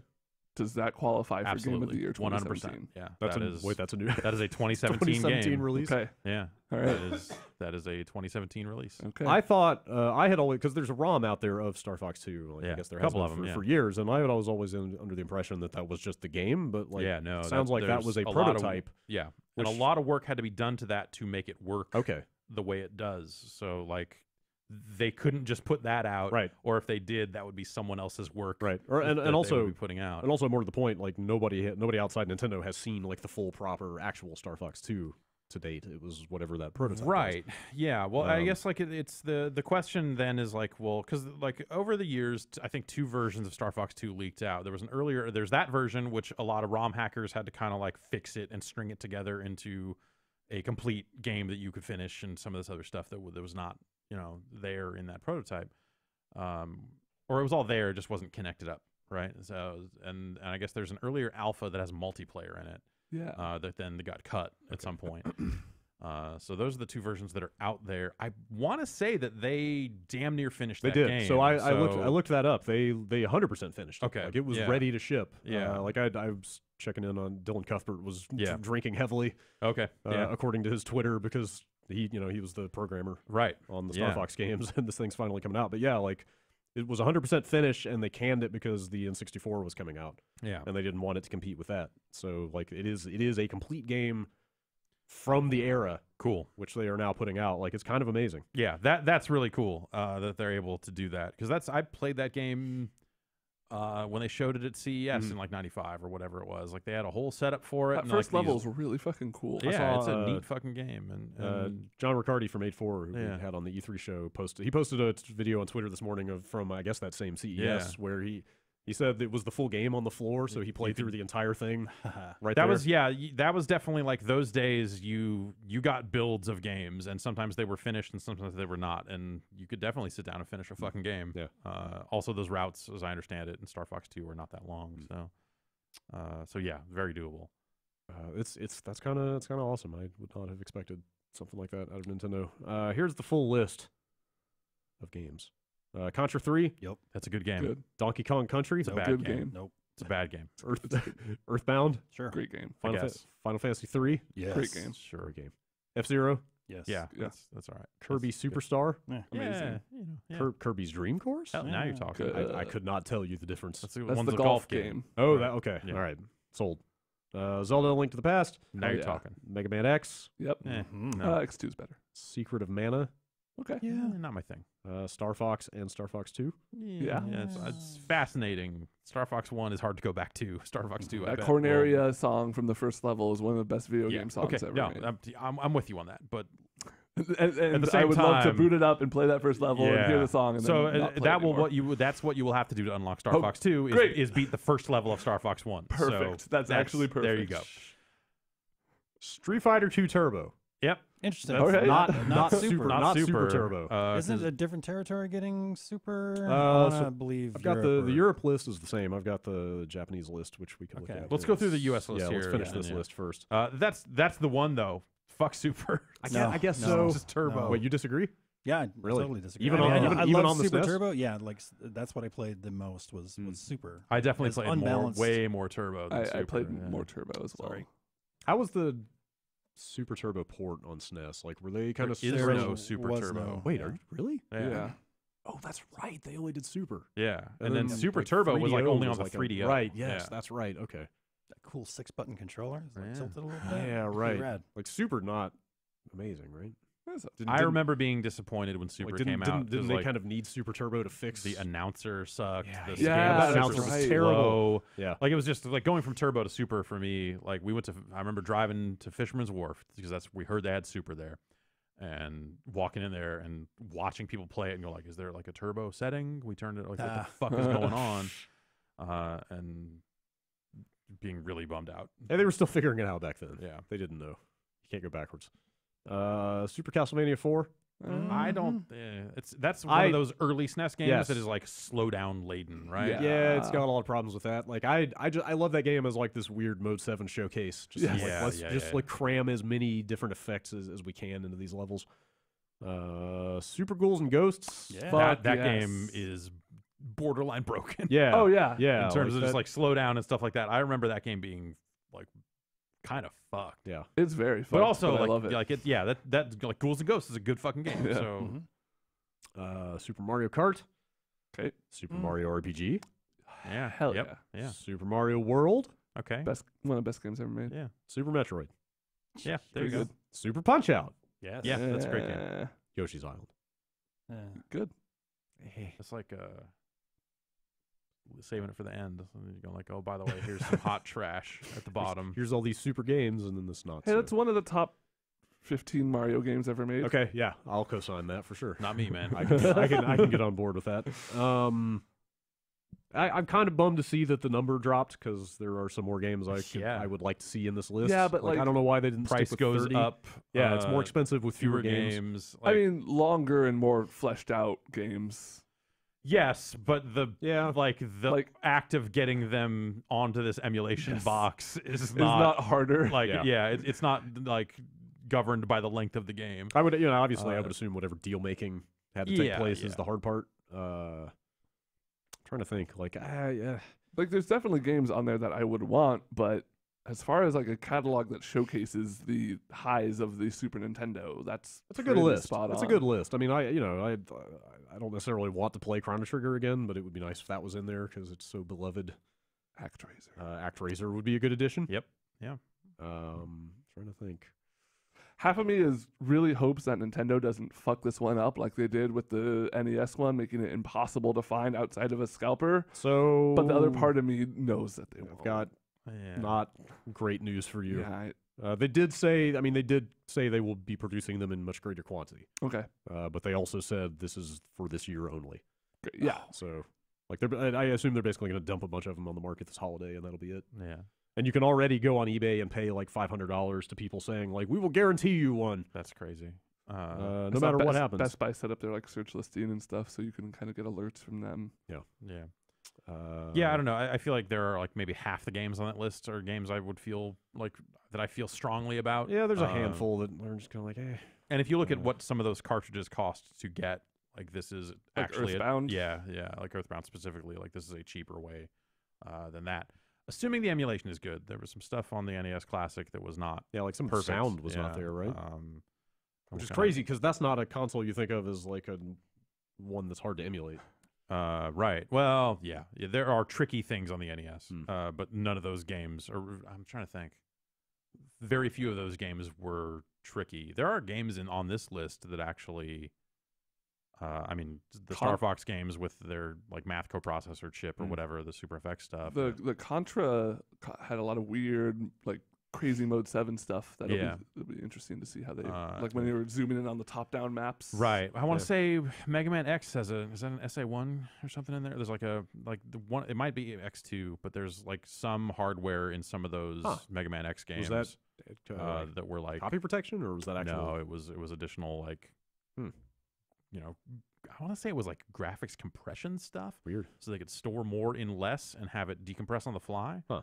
Cool. But I don't remember exactly what the hardware was for. But I just know in the hobbyist emulation world, like those games were very tricky for a long time. And then eventually someone said, fuck it, we dumped those weird chips. So here, now it all works. Huh. That's cool. And they had to do a lot of work. But so some of that stuff is trickier than the average SNES game. Yeah, there's a few other anomalies on here, like Secret of Mana is potentially a 3-player game, but I assume there's not going to be any way to get 3 controllers on this thing. They also said, so it wasn't clear, because if you look at that thing, it just has like SNES-looking ports on the front of it, but apparently it will work with Classic Controller. I thought it flips down. Oh, it flips. Okay, Yeah. that makes sense. All right. I'm trying to find. Yeah, here. Yeah, this says Classic Controller and Classic Controller Pro for Wii and Wii U will work on this thing. Yeah.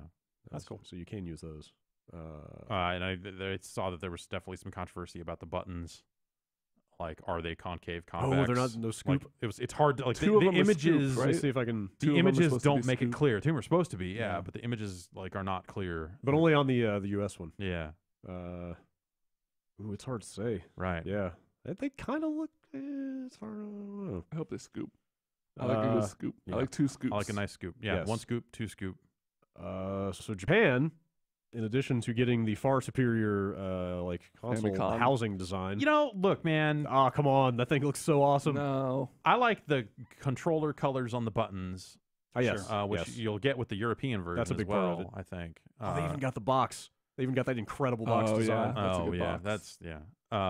But like the Super Famicom itself and the Super Nintendo, I don't know. I think the Super Nintendo looks good. I'm not saying it looks bad. I like that it's more boxy. Yeah. I like that. That's why the GameCube is my favorite designed console. There you go. I already saw a Photoshop of this mini SNES floating around out there with the top like all yellowed, Right, yeah, ox- yeah. oxidized looking, which is great. So what's the Japanese list? Super Nintendo is not bad. 100% of my fetishism of the Super Famicom design is about like ogling Nintendo powers. The year, Right, yeah, the year before the Super NES came out, looking at that thing, going like, man, I need that. I like the smaller SNES cartridges over the kind of wider Super Famicom cartridges with a more rounded. Yeah, I guess I can like, see that. They stack better. It's all just exotic for me because Yeah. it was something we didn't have access to back then. They also have 21 games, and I'm not sure which ones are missing from our list, but in their place, Panel de Pon Okay, yeah, is one. that's a great game. Legend of the Mystical Ninja is another one. Oh. Fucking dude, that game is so good. Yeah.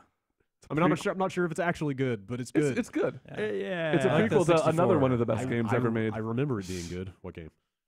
Mystical Ninja on N64. yeah. That's, Wait, Go aim on. Ocarina of Go Time on, before 64. Ocarina of Wait, Time. really? Yeah, kind of. is that actually true? That's in my heart. I mean, like no, but yes. I've never personally, yes. seen that game. Really? We Oh, should find an I remember. excuse to play it. Yeah, for real. I could It's think got of some like excuses. pieces of heart and heart containers. Wow. You find a map and a master key in game's every really dungeon. cool. We should play But there's that. 4 characters, and one of them's a photographer, and one of them's a little robot So it's like boy. Beyond Good and Evil prequel too. Oh yeah, it is. Is there like a cussing monkey in that game? Thank God, no. right. Just a pervy old man who I'm gonna loves hack one in. magazines Yeah. and giant robot fights. Mm-hmm. Let's see. I think it's Mario Kart, Mario RPG. I think it's just Panel de Pon, Legend of the Mystical Ninja, and Fire Emblem Mystery of the Emblem are the games that Japan gets that we don't. What Street Fighter do they get? Super. Yeah. They get Oh Super, wow. They get Super Yeah. Turbo. Or, No, yeah, just Super Turbo. sorry. Just Super. Yeah. Yeah, just Super Street That's a Fighter 2. really strange. That is a weird split. Yeah, Maybe they know. They know not to fuck around over here. like those American casuals can have turbo. Yeah, not a lot of differences. We'll have Game Genie support because playing Turbo with a Game Genie, there was Ah, a lot of really weird things Oh my you God. could do. Rainbow Edition I had my support. own, Rainbow Edition, like list of codes and shit. That I Yeah. would, that was fun. Oh, we should play Rainbow Edition. Fucking A. They have. that's fun. There's a bar here in town actually. That, Really? Yeah.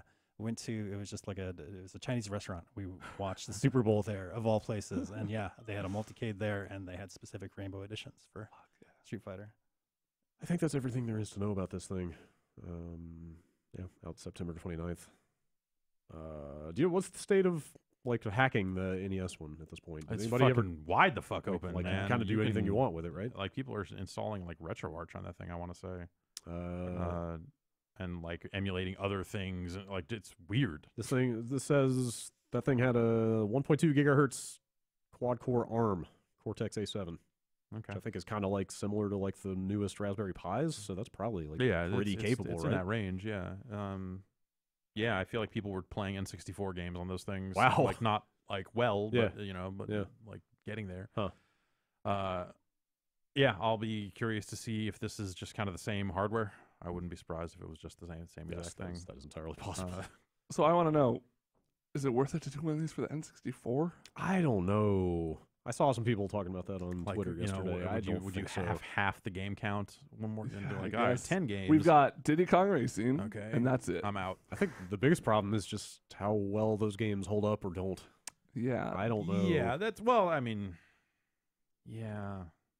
I don't look back at the N64 too fondly. Yeah, I guess. I'm with you. Yeah, we should just same go here. straight to the Definitely some GameCube. standouts, but But like It's already got a handle on it. I have a small GameCube. I have a plush, like a foam squeezy GameCube that they gave out at E3 one year.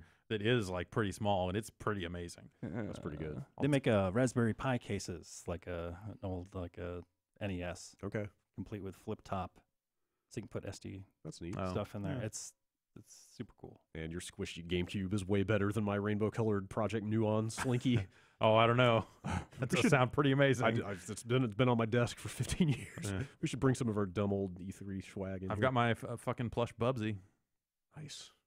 Is that from Bubsy 2? That's a good pickup. Probably, yeah. It probably would be a Bubsy too. Another interview with Sony's Jim Ryan has emerged. Ah, good. Oh, he of the infamous Gamescom crash Zoom. Oh, he's an Infamous? Oh, yeah. Yes. Yeah. And also like numerous questionable statements about Sony's Right. pod. What's Jim Ryan up to this week? Play the music.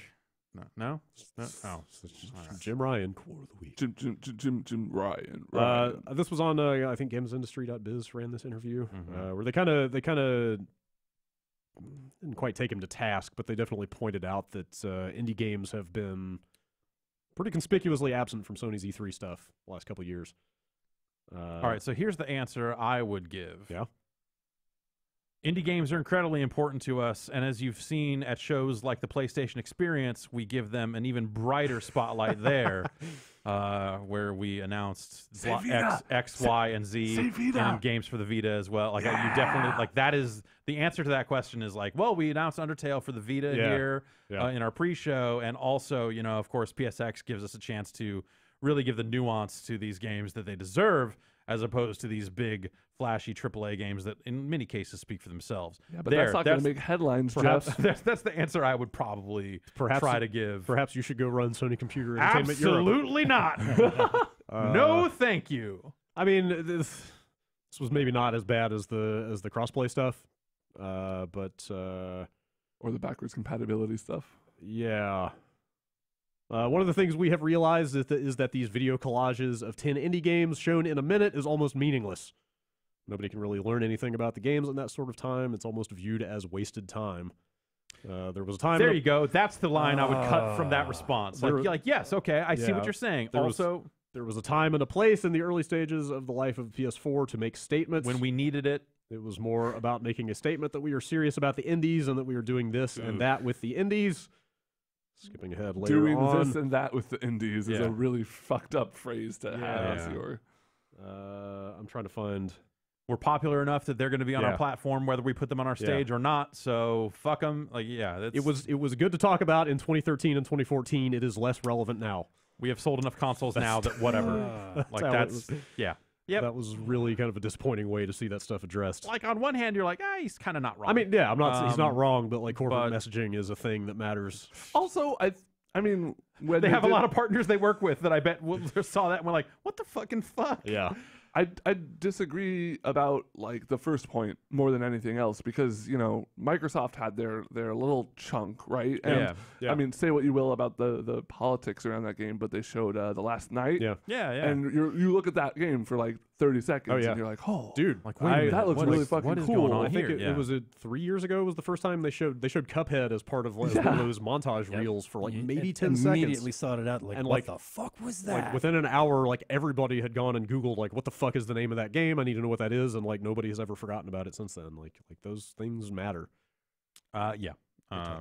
Yes, I think that would be a better press conference if they included stuff like that. Yeah, I like that year when it was just like here's this indie developers in the round. Right? Yeah, that was really neat. Let's just pan around and look at everybody's game, and for everyone's 10 gonna seconds. like maybe talk a little bit here, and that was good. Yeah, I miss stuff like that. Mm-hmm. I hope that they now we're just getting shoutcasters. Yeah, and VLC playlists.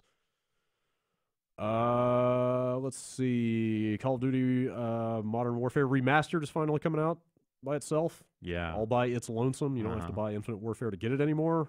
Oh, cool. Is it going to be like $15 or $40? Which is double the surcharge you had to pay for it last year to get it as part of that package.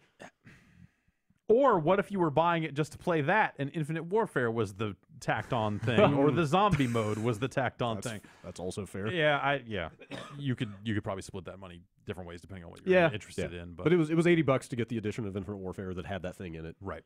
And now it is $40 by itself, which is maybe a little excessive.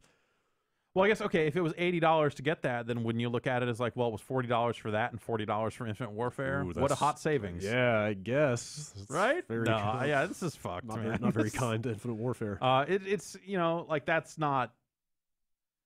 It's neat. Modern Warfare Remastered is really good. neat. I bet the end of that game looks real neat. It's a really good remaster. Like, they did a good job with the asset recreation. And, like, that campaign holds up. Like, it's fun and kind of silly.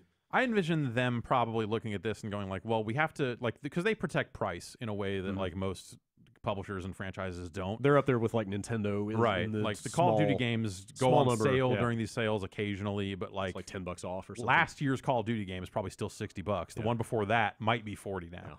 Yeah. And so they keep those games up there. So if they come out and say, all right, we're looking to ship this Call of Duty thing for $20, not only does that impact whatever ongoing play and sales of Infinite Warfare they might be trying to get, but also that probably they're close enough to the next game now that people might pick this up and go, oh, well, I don't need to buy whatever this World War II thing is because the one of the best games in the franchise is right here. Yeah.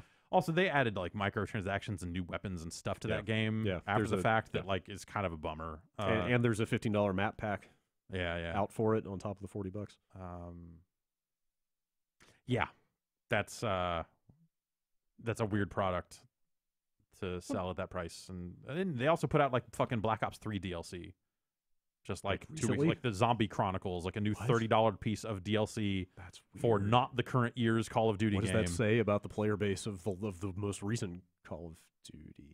That seems weird. I mean, yeah, they're peeling on. They finally reached some point on the current player base or current sales figures or something where they said, all right, this line has crossed this line on this chart. Pull the Modern Warfare Remastered lever that we've been sitting on. We've been sitting on until this line crossed this line. So that happened, and they also put together new DLC for the game from the year before. That's super strange. Like, man, yeah, I don't know. You think there'll be some strange franchise? You think there'll be something like this for this year? No, they're not going to do Modern Warfare 2 Remastered or something. I think they would have said by now, right? Yeah, you're probably right. Yeah. God, they must be feeling good about that World War II game. Yeah. Let's see. Jeff, it sounded like you've been keeping up with this GTA 5 mod business. Here and there. I sort of, like, it happened, it all went down during E3. Yeah, so it kind of, like, I wonder if that was, like, strategically timed to avoid news. Yeah. But yeah, they cease and desisted Open IV. 4? Open IV? Yeah, Open IV, Open 4. I didn't say it was originally for GTA 4. Roman numeral. Okay, so it's probably Open 4 then. Take-Two totally cease and desisted, like, kind of the main mod tool for the GTA games on PC. And it works with 5 as well. So, this sucks. Because this has led to a lot of really fucking wild shit with GTA over the years for people just, getting in there and just, like, living out their weird machinima dreams and, playing as all these different characters. I think we looked at some GTA 5 mods at one point, didn't we? Didn't we install the thing that you play as a whale, or like all the different characters and animals and stuff? Oh, yeah. Fuck around with that thing? Oh, yeah. Yeah. So this is the thing that lets you kind of get at those files and kind of start messing around with that stuff, and it's a usable tool for users as well. I think the concern maybe was that Take-Two was trying to protect the it's kind of like the sanctity of the online the multiplayer stuff. Yeah. And I've had some users some of that thing saying like it totally doesn't allow you to really fuck with the online stuff in a meaningful way. It's not actually that bad. So it just kind of seemed like it was this out of nowhere thing. And then Take-Two is not really given their side of it in a plain speak sort of way. It's been very lawyered up for that stuff. And so it's hard to see where they're coming from on this. You don't think they have their own mod tool coming? Yeah, I was going to say, there's something coming. Highly doubt it. Paid mods. Yeah, there you go. The Bethesda hotness. The GTA Grand Theft Auto Creators Club. The social creators club. I feel like that Creators Club stuff just sort of like got lost in the buzz of E3. Well, they said it, and then people were like, "Oh, fuck that," and then no one talked about it again. Then 18 other announcements happened, and people kind of forgot. But like, Yeah, That's going to come back around at some point. Right. I mean, this is it coming back around, right? yeah. And it'll come back around one more time when Yeah. they finally launch it all. But I guess the cease and desist happened. They took it off. The people running the website for the tool took it offline, and the download links got deaded and all that stuff. But then the auto updater for the mod tool took an update, I want to say over the weekend. And so there's suddenly this updated version of this thing that they said that was kind of done and not getting worked on. So hard to say. Maybe this means that Take-Two saw, because like this led to the predictable response of like Steam reviews going to shit for GTA 5 and all this other stuff. So you have to wonder if at some point they were like, all right, we'll Maybe they're planning a heist. Okay. They're tricking They're everyone. Gonna steal the They're gonna mods. steal the mods and distribute and them. sell them. This is how their paid mods thing is going to work. Break into the mod bank. Yes. Yeah. Liberate all the mods. They're going to say, you made all these mods for our game, therefore we own them, and now you have to pay for them. What do you think? What do you think of my hot plan? It's got to steal all the mods from the rich and give them to the poor. Yeah. So, you have to wonder, like, did it take that update because they are in talks, the creators of the mod, with Take-Two? Is that happening? Or Seems like, there's been like kind of no public visibility into why this thing is back out now, but sounds like Take-Two hasn't groused about it since it came back out, so maybe things it's not cool. that it's back out, like the download links still don't work. It's like if you had it installed, if you had it, took an update. You could get this update. And, whatever, if you want it, I'm sure you can find it. It's out there. But the official website and all that other stuff still seem to be very much like, they came at us with lawyers. And, we just made some mods, so we don't have the money to fight this, so I guess that's that. It sure would be cool for Rockstar to support mods in a more official capacity, but it just seems like the least Rockstar thing to do. Yeah. Like, it just seems like they would get super kind of, I don't know, just precious about the integrity of the game that they've made. Yeah, something like and that. not want people fiddling with it. Yeah. I don't know. But it's hard to say. I don't know. Like so many people have gotten so many hours of enjoyment out of those games. Just with the way they're built initially, and then to have this really extended life through all this crazy stuff, it would be a shame for that stuff to get shut down. I think that there's a lot of really neat stuff out there. It's not necessarily my cup of tea, but like it's fucking cool that stuff exists. Have you ever kept up with any of the GTA mod stuff? No, like, I have an always impression of you as someone who knows about mods. I'm not sure why. I cautiously observed. I definitely watched some YouTube videos of like craziest mods, and stuff like that. And then I always really enjoyed watching that stuff. And if I've definitely thought about jumping back in, but the problem was I never had a PC good enough to run it at a good resolution and frame rate with all these crazy mods. We'll see how it goes. Guy. Well, we'll see. Yeah, I'm a mod guy. Simpsons Doom. That's all That's me. right. That's right. Wait, is that Alien? Nope, Alien TC. None of that Aliens TC. No, I got Aliens TC. You want to download it, man? Mm-hmm. I know a guy. It's me. I got Aliens TC. Don't get foxed. Oh man. Ultimately, that's the real shame, is that none of us here or any of the other headlines I saw said that the GTA mod tools got foxed. this is yes. Go on. Did that Chex Quest ever come out again? Remember how they announced they were going to come out with Chex Quest again? Wait, Speaking what? of mods, quote unquote. Who did what? Remember Like, Chex Quest? Yes. Yeah, but who even owns that? I remember a year ago there was a Kellogg's or big something? announcement hey, guess what? It's coming out for real. Right. And maybe some other new thing is added in it. I think you're right. I don't know.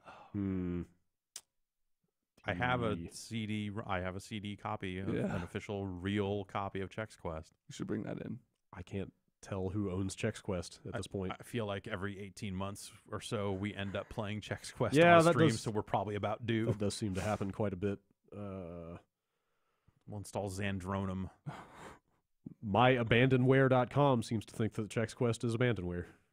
My Abandonware seems to think a lot of things are abandonware. That's fair. Speaking of sites like that, Nintendo started cracking down on some stuff. I definitely saw some hubbub saying that Nintendo-owned games for SNES and some of this stuff were getting pulled down from ROM sites? Yeah. Really? Maybe in advance of this? Maybe they started cease and desist. I don't know that anyone ever came out and said, yes, this happened, but it was this conspicuous sudden oh, wait, all of these games from this one publisher are gone. That maybe they were out there starting to actually protect their stuff. which, considering that they are in the business of selling this shit, Yeah. makes a lot of sense. I mean, they've got Tiny SNES coming out. They've got whatever this subscription service on the Switch is. Yeah. That stuff matters. All right, that's going to do it for news this week. Let's take one final break and come back with some emails.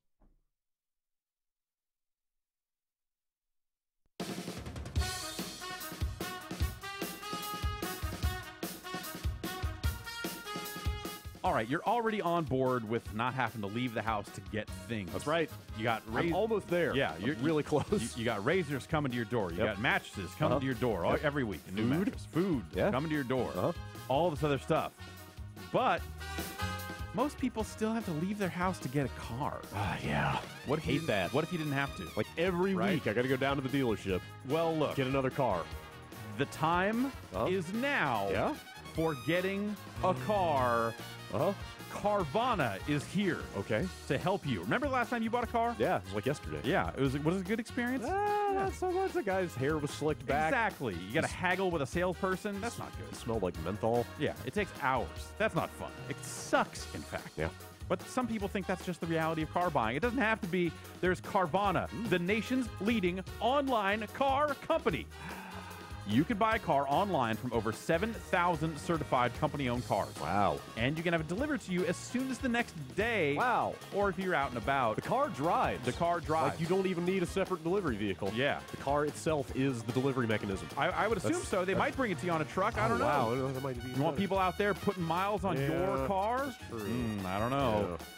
You can have it delivered to you as soon as the next day, or you can pick it up at the world's first coin-operated vending machine. I'm sorry. And then it says here, for real, car vending machine. Could you elaborate? I cannot.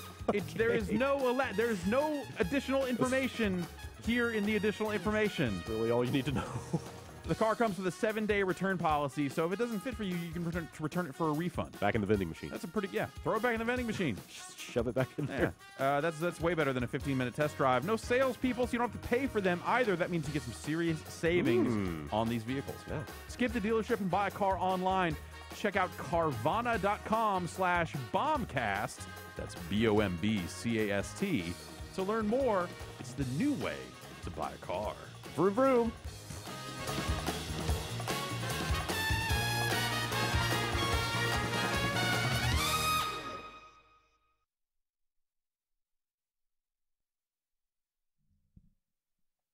All right, it's time to read some emails before we get the heck out of here. Bombcast@giantbomb.com is where you send them. Emails. That's right. Emails is what we're doing here. You guys like electronic communication? I like V-mails. That's the way to do emails. it. A little more. Really? Yeah. No, that never really took off for me. No, not so much. The V-mails, no. I like spree mails, Spree, which is yeah. where you just mail about that bad candy.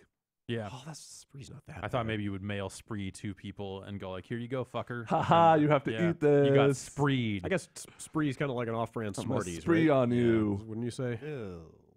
Yeah. That's what Lil Spree's not Jon says, right? He's all spree, motherfucker. Yeah. That's what he says, right? Mm-hmm. Yeah. Word gets weirder the more you say it. I miss crunk juice so much. Spree decor. I think they still make crunk juice. Great. It's Yeah. hard God to damn it. find. Man. It's mostly in Atlanta. I've never Oh, had. I bet. Yeah. What is? It's an energy drink. It's Okay. pomegranate energy drink. Oh, It's fuck fucking yeah. delicious. The Spencer's Gifts in the Santa Rosa Mall. That's where I got mine. Oh, yeah? God, I know. I hate that. I mean, Fuck. I was gonna say I hate that Spencer's, but, it's like, I hate all they're all Spencers. just like, do you Do want they have the Bob sugar-free Marley version bullshit? there? I don't remember. I doubt And it's next to it. the GameStop, I was- so you could just yeah. make a quick trip. I was too busy looking at insane clown posse wallet chains or something. Yeah. that fucking It's easy to get distracted in there, Yeah. for sure. or things that say like, here's over the hill fart spray. Yeah. My other car is a bong. Yeah. And I was just about to say that I thought I had a title for this podcast already, and then spree decor happened, and then now that. This is going to be an impossible choice. First email comes in from Jason, cutting straight to the. Just ask us, dude. Yeah, dude, you don't have to fucking. That's yeah, you awkward, man. I just get nervous. Also, he Alright. put a fake last name on here and everything. It's kind of weird. Mine looks fake. Yeah, that's true. Someone just fell on a keyboard. Jason cutting straight to the burning issue of our times. Why isn't there an HD remaster of Burger Time dominating the competitive gaming world right now? Yeah, I don't know. That's a great question. It's, Would it's a very now Would still be version, 2D? Yeah, like how would you? Well, first of all, you'd probably need to get like a corporate sponsorship in there. Yeah. Yeah. Wendy's I was seems going to like say the Wendy's, chain right Wendy's now. seems primed to good. Yeah. Yes. Yeah, but They I would mean, be at the Burger chain. King, you can make it your way, right? And they've got game Yeah. developing, experience. Yeah, Yeah, no, they've got that- a back catalog. Yeah. definitely. But yeah, I think it like Wendy's seems like they're most in need of some kind of gimmicky thing. On so- top of that, they have like arguably a social, like an overly Yeah. self-aware social media. That's what I was presence. thinking of. Sure. That's true. Okay. Also, it's But probably Arby's easier. has the really, tasteful. Yeah, but it's not Meat Mountain. Oh. time. Although I saw the original like social media person that made the Wendy's account when it was left the company, so I don't know where they're at It with that has stuff gotten now. worse. Okay. As a That's a shame. bad, good corporate But they should media have connoisseur. they should have tried to keep her. That's a shame. It's probably also easier to render a square burger than a round burger. Oh, that's true. Yeah, Mhm. I didn't True. think about that. Yeah. Man, But an HD you've remaster, thought a lot like about you can this. really, the burgers can be round. Yeah, you that's know, true. And I think Well, I mean, that's the thing about Wendy's burgers is they're square, but they're still bumpy, so you can get like okay, yeah. So the like best full of both bump maps. Ooh, yeah. make those burgers with NERBs. Yeah. Some NERBs burgers. Delicious Then nerves. like White Castle comes out with their version. It's just for It's scrubs. portable. It's just a really small. Yeah. Yeah. Like it's sad. Casuals. Who even owns Burger Time? Who would make that happen? Data East owns Burger Time. Data East made Burger Time, Okay. so then that means they were bought by G. It's the Windjammers Okay. thing at some point because Okay. Data East got bought by Gmode, Mm. which then that mobile company in Japan got bought by somebody else. Payon maybe or it's 10 cents. yeah, Tencent. At some point, China owns Burger Time probably. Didn't we think the mob was involved at some point? That's usually how this shit goes. Yeah. They should make Metal a Gear Burger Survive in Yeah. store. Right. Right. Yeah, They should do something with Burger Time. they should. Burger Time is a good game. They did a sequel to. There are follow-ups to Oh. Burger Time. Okay. One involves ice cream, I believe. There's like a Peter Pepper's ice cream Yeah, roller I coaster. played that That's at a good fall- that's a good California direction. Extreme, Yeah. and I took a video of a man getting very upset and screaming at it, just getting Nice. very Oh, mad that's at great. like using a cheat to get to the last level so he could get the high score, and then just cussing nonstop when he did. Man, wow. I But think- I want to say it's like Peter Pepper's I'll try ice and find that cream video. factory Yeah. or something like that. I didn't know that was in the Burger Yeah. Time family, That's but it makes sense Peter, now Peter that I've Pepper seen is it. the star of Burger Time. Okay. So and then yeah, they did a proper like some kind of like Burger Time DX or something that just is it sort of sucks. I don't know, but it's like more 16-bitish graphics, so that's got that going for it. Yeah. Burger Time's a great game. yes. You don't, the real answer is that Burger Time is already perfect. Sure. And as we've seen in their attempts to make sequels to it, you can't. Can't go back. Can never go home again. But if you did like a Champion Edition, like a CEDX take on it, where Okay. there was every burger had fucking 8,000 slices of cheese, and Yeah. there's 10 Mr. Eggs Oh, coming at yeah, you, okay. and 100 Mr. Okay. Pickles, All and right. you're like dropping all those tripping fuckers balls, on the they're just- yeah. Oh man. and you're dropping all those fuckers onto the Yeah. burger, and you have a pepper cannon. I don't know. They Yeah, really missed an opportunity when like all those 20 by 20 in and out monstrosities were going around on the yeah, internet. that would have been a That's perfect time for great- Burger Time. Great time. Well, it's always a perfect time. Yeah. For Burger Time. I want to get a burger. Just get some burgers. Ronan writes in. With Mario plus Rabbids bringing Nintendo into the strategy RPG market a la XCOM, what genre mashup does Nintendo tackle next? Perhaps a Pokemon MOBA or a gritty walking sim detailing the dark past of Slippy from Star Fox? I would. Got any ideas? Let's see. I mean, how about a Punch-Out game wherein Little Mac drinks himself to death? That's what I got. Okay. That's what I got. All It's right. a walking simulator. It's like Cart Life with Little yeah, Mac. it's Cart Life with Okay. Little Mac. All right, and sure. Yeah.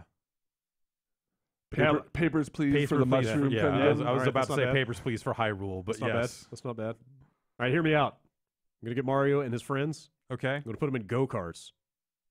Yeah, okay. Give them all these items. What items? What the fuck is an item? Ooh, how about this? Fusion Frenzy, but with Mario and his friends. Wow, that's a great Man, idea. I bet Bill Gates would love it. Setting aside how idiotic it would be to make a new MOBA in 2017, like I kind of like the idea of a Pokemon MOBA just because there are enough characters to Like actually support it. simplify it a little bit, you know, just like make it the Mario XCOM just make it a Nintendo MOBA. I would love to see the take on that. Yeah. You Just, know, what is the there's ideal items like Yeah, Poke Flutes and sure, shit you sure. can buy. What is and- the ideal MOBA lineup number? Like 100, yeah 108? 108, Is that the magic number? 151. 151. 151. Okay, yeah, just put them all in there. They could make a Pokemon fighting game. They could do like a Mario DDR or something. Yeah. Fuck, Mario DDR was so good. It really was. It just wasn't hard enough.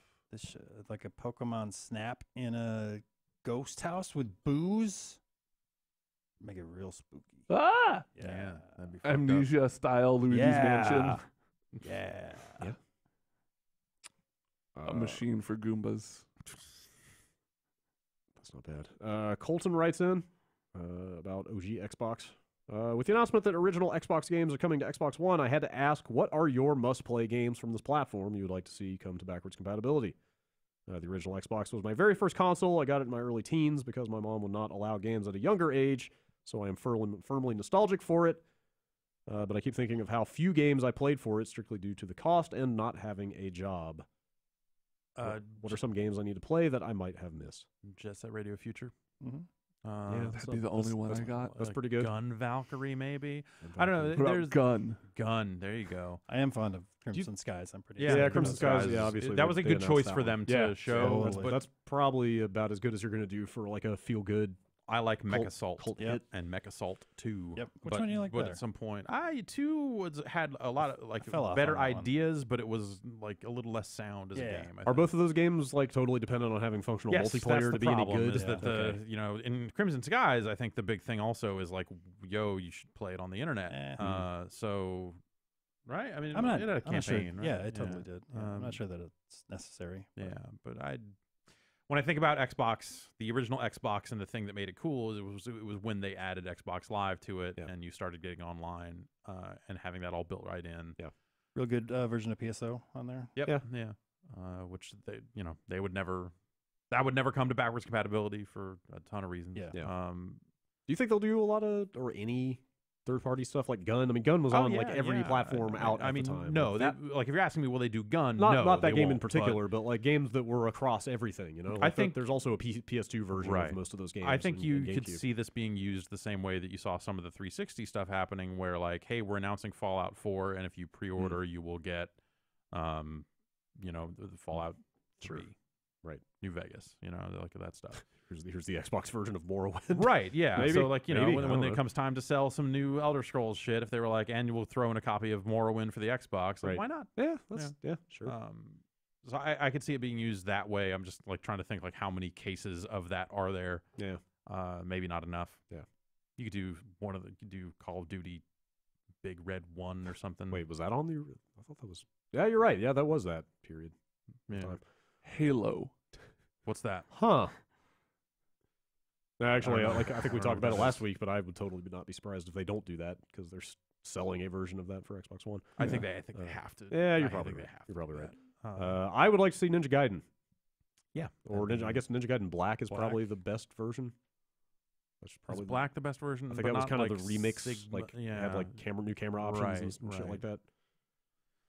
Yeah, that would be a good one. Like I'm just trying to think what's like the short list of OG Xbox games that matter. Like it's a Steel pretty Battalion. short list. Yeah. Um, God, there would be no way to hook that controller up with there. no, I mean Have to you could have a USB make a adapter USB or thing. something like that. You could do that, but Voodoo Vince. yeah, but that just came out. Oh, Like Voodoo Vince Remastered just came out. you're right. Like Blink's the Time Sweeper. Like they should do it. Yeah. Sneakers, that game with the fucking mouse. Cocteau Chojin, that shitty fighting game. That blue guy game that I've already forgotten the name of again. Azuric. Yes, that one. Nightcaster. Jade Empire. Jade Empire would be a really good one. I'm looking at. Oh the yeah, list. Jade Yeah. Empire would be great. And Uh, they've kind of like that. Isn't that out on iOS? Like they've somewhat yeah, maintained I that think game. So yeah. That's a good one. But yeah, it's that's the like I was saying with the Saturn catalog, you do end up in a situation where some of these games have come somewhere else and or they're arcade ports or something like that where you're like, it was great to be able to play like CVS 2 on an Xbox and some of Totally. that stuff, but if you were gonna play CVS 2 now, you might play it on a Dreamcast, or you might, you know, find a way to play the arcade version in a creepy way. You know, there's like technically, theoretically better ways to play it. But actually, in that case, that game is so hard to find. Like, yeah, they should do that.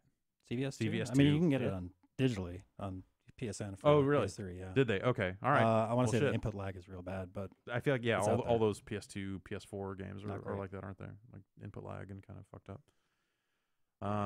But yeah, you end up in a situation where some of these games have come elsewhere, or they're from arcades or some other platform originally, and so like those versions kind of at some point are less interesting. yeah, I'm looking at a list of available like original Xbox games, and there's maybe a handful that are that have not been ported. Right. Yeah. Yeah. I don't know. And, you know, usually they were just getting like the best third-party version of a game, you know, and so like I'd go like, oh, you know, it'd be cool if they put Black out again, because it would be interesting to see like Black is a weird game, to go back to, because it had some ideas, but it was also just before, like not that far before, like shooter controls really got locked the fuck down. Shooters actually got good. And yeah, there's fascinating stuff that I don't know that you would necessarily go like, oh, you gotta play. Yeah, it. it's like a bunch of historical curiosities that.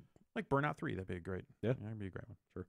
Did Grab by the Ghoulies get re-released on? Oh yeah, yeah, that's that's part on of a part of Rare Rare Replay. Replay. Yeah, that's Yeah. out there. I guess that got like actually ported, right? Like Yeah, with proper yeah. like widescreen and all that stuff. Let's see here. David from Germany. Ever since Minecraft got big, we've been seeing numerous block-based vehicle building games similar to Banjo-Kazooie Nuts and Bolts. Yeah. Microsoft owns both of these. What are they waiting for? They have Mario in Minecraft. They don't need to put fucking Banjo and Kazooie in it. Yeah. You know? Oh, well, actually, the subject line of this email is it time for Nuts and Bolts 2? Yes. So, Yeah, it could be. Also, yes. I want to say like that's available on the Game Pass stuff. setting all Yeah, context which is cool. aside, just to answer the question, is it time for Nuts and Bolts 2? The answer is yes. Yeah. Yes. Yeah, I don't know. Rare's off doing Sea of Thieves. That seems to be occupying all of their time Mhm. and will be until like a year from now. Also, I think Nuts and Bolts was kind of a giant flop. I don't know. I was one of the best games that came out that year. So as far as I'm Yeah. concerned, largely successful. Yes. They will never make another Banjo-Kazooie game. But they should. Marlon writes in from Fargo, North Dakota. I've always wondered what, if any, is the significance behind the song Lockdown that you always use on your streams.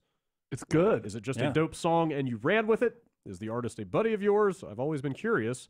Just FYI, I used to be a strip club DJ and would occasionally play that song for Fuck. select strippers. Oh, that's good. Just thought That's I'd let you know that I've absolutely seen someone get naked to that dope ass song. Me too. Who hasn't?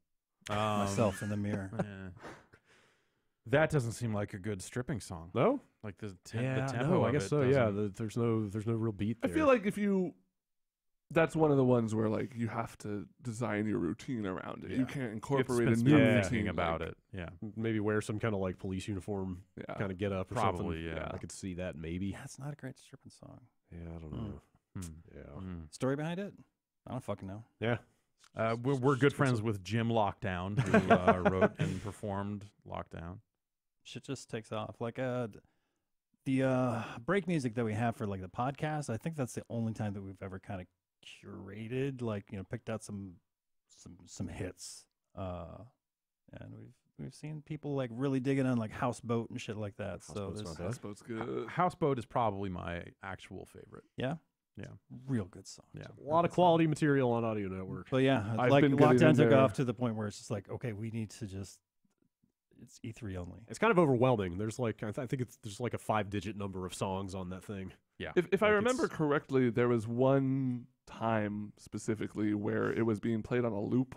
Yeah, I think we were busy By and it accident. Got, yeah, and it got played on a loop Oh, okay. during E3. Okay. Yeah, during like in one a of the waiting longer room. breaks. Yeah. Yeah. I Mm. remember. I don't remember the moment, but I remember like a cultural shift, Yeah. a pre-lockdown era and a Right. post-lockdown era. We as a nice. society came to grips with our feelings on lockdown Yeah. And that changed Lockdown forever. And us. and history. I'll hear it on like Food Network every now and again. Wait, really? Yeah. You've heard it outside? Really? I have too. Absolutely. Oh, wow. Yeah. I heard it at a mall. Man, Oh, wow. that's crazy.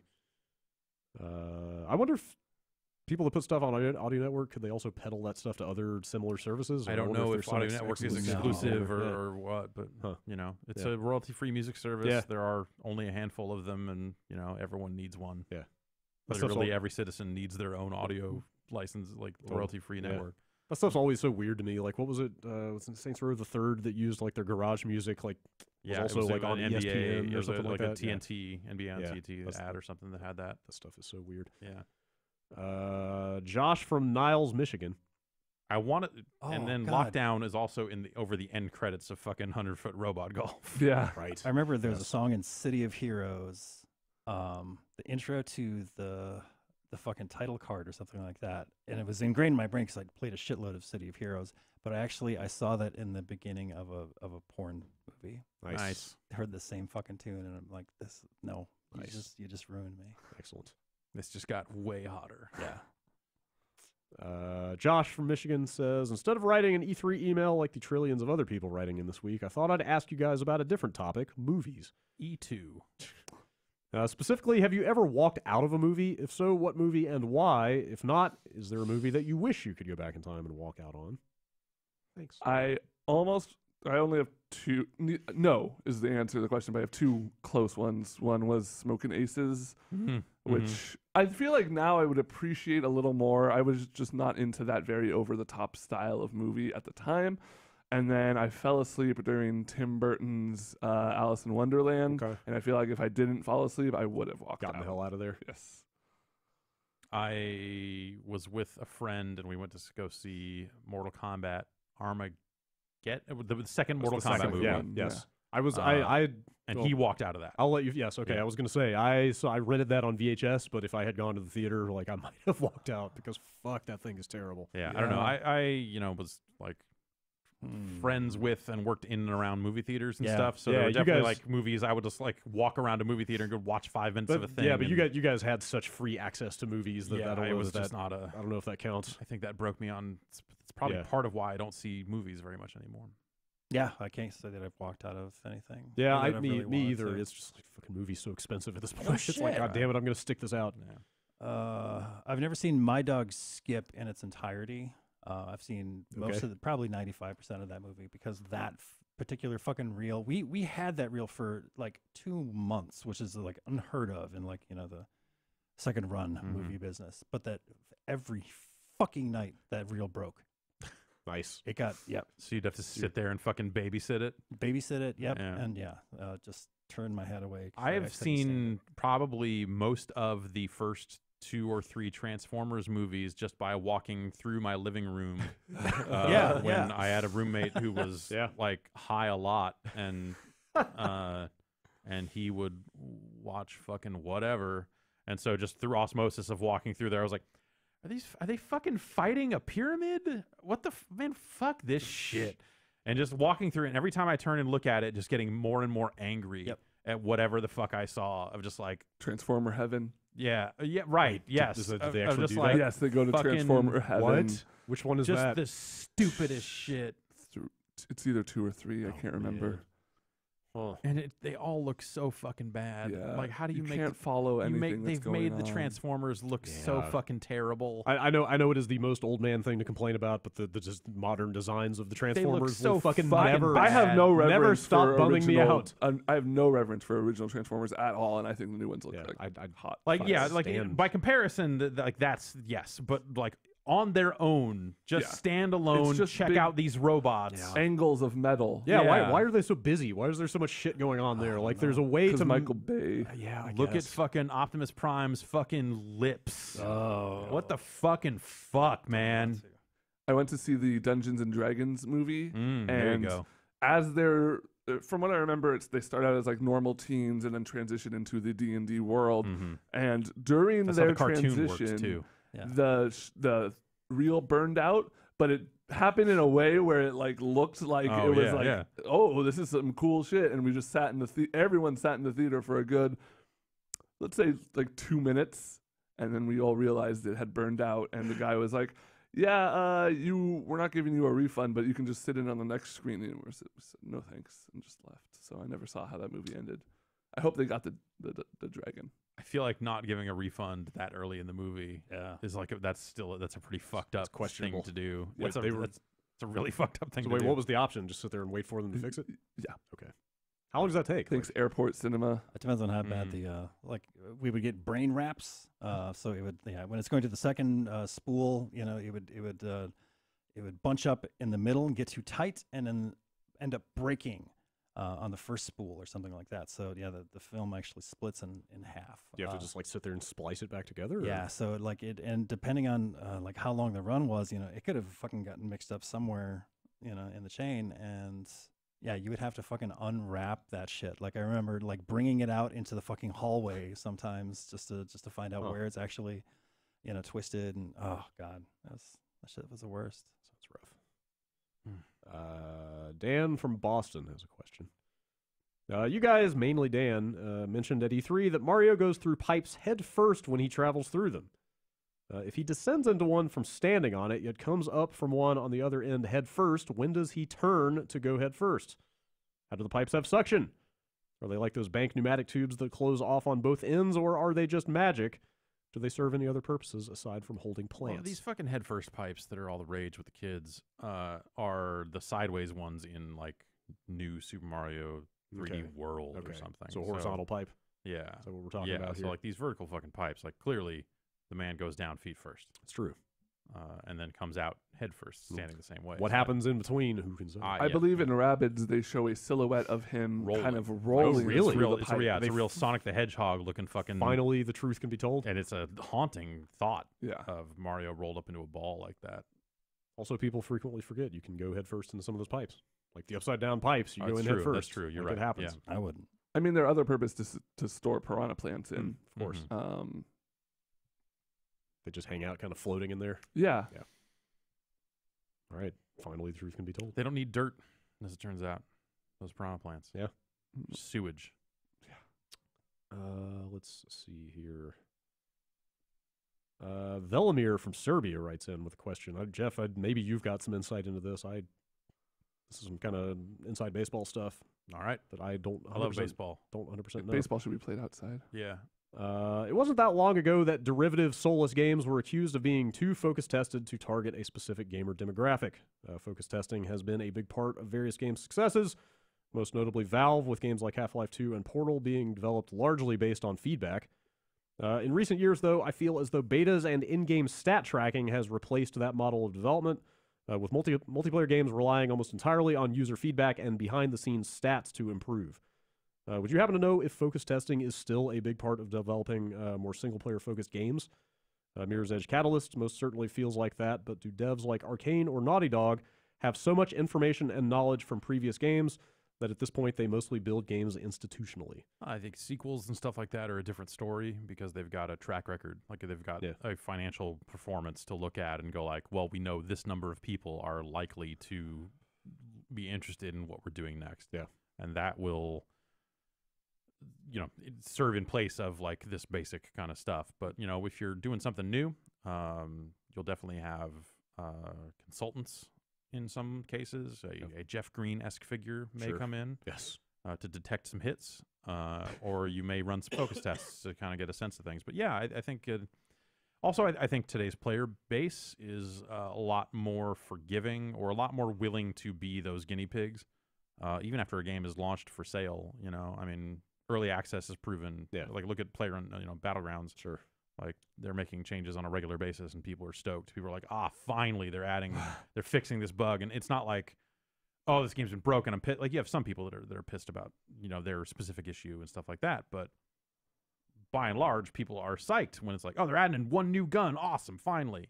Like that type of update cadence is the norm and it's expected, whether you call it part of an early access process, part of like a reaction to the feedback from a beta or whatever, like that, those types of rolling updates are just how games are now. So I think that's probably, like every game's going to do something a little different. Sure. But yeah, when I went up to see Destiny, prior to it launching, like they had a ton of people in there. They were like, oh yeah, we're bringing in people all the time to play it and all this other stuff, and and we still get anonymous emails from people occasionally saying like, "Hey, I was in a focus test, or I signed an NDA to play, whatever." Right. I was in for a a day. focus group for the BioShock 2 multiplayer. Really?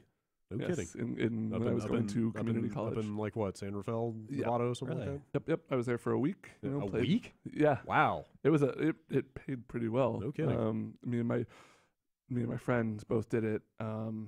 And yeah, I mean, so we played like, an hour and a half ish every day.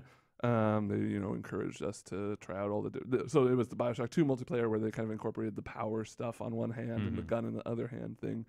And they were just like, yeah, just fuck around with it. And it was like a 5-on-5 battle mode. And, they're taking notes, kind of asking for our feedback. Did you have to do any kind of like formal questionnaire at the end, or was it just kind of Yeah. talking to There you? was like Okay. rate these things, Yeah. like how likely are you to recommend this to a friend sort of stuff. Yeah. And like which powers, rank your 3 favorite powers and stuff like that. The thing I would love to see, but that nobody who makes games would ever like say in public or tell Mhm. people like us, is what kind of data they're getting out of like an Uncharted or a Dishonored or something like that. Like what are those automated stats that are Right. funneling? Because you hear for years like oh, Valve knows like what level you stop playing on, like they know how many people finished this game, like where everybody burned out.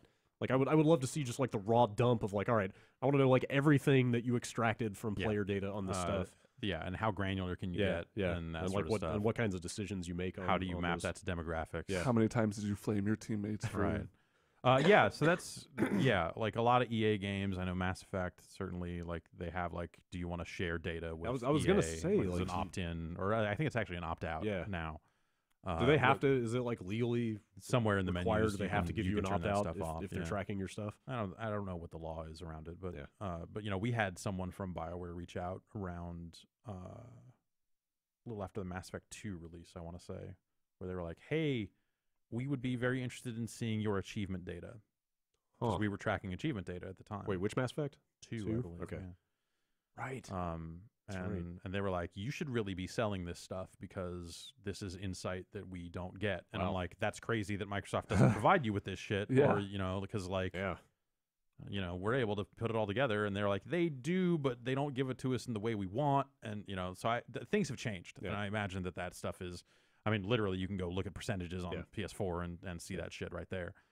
So I don't know how much more granular than that you want to get, depending on how you build your achievements, I guess. Maybe that would determine it. But, as recent as that, whatever year that was, 2010-ish. yeah, something like that, there was still, like, that stuff wasn't necessarily baked into the games. Yeah.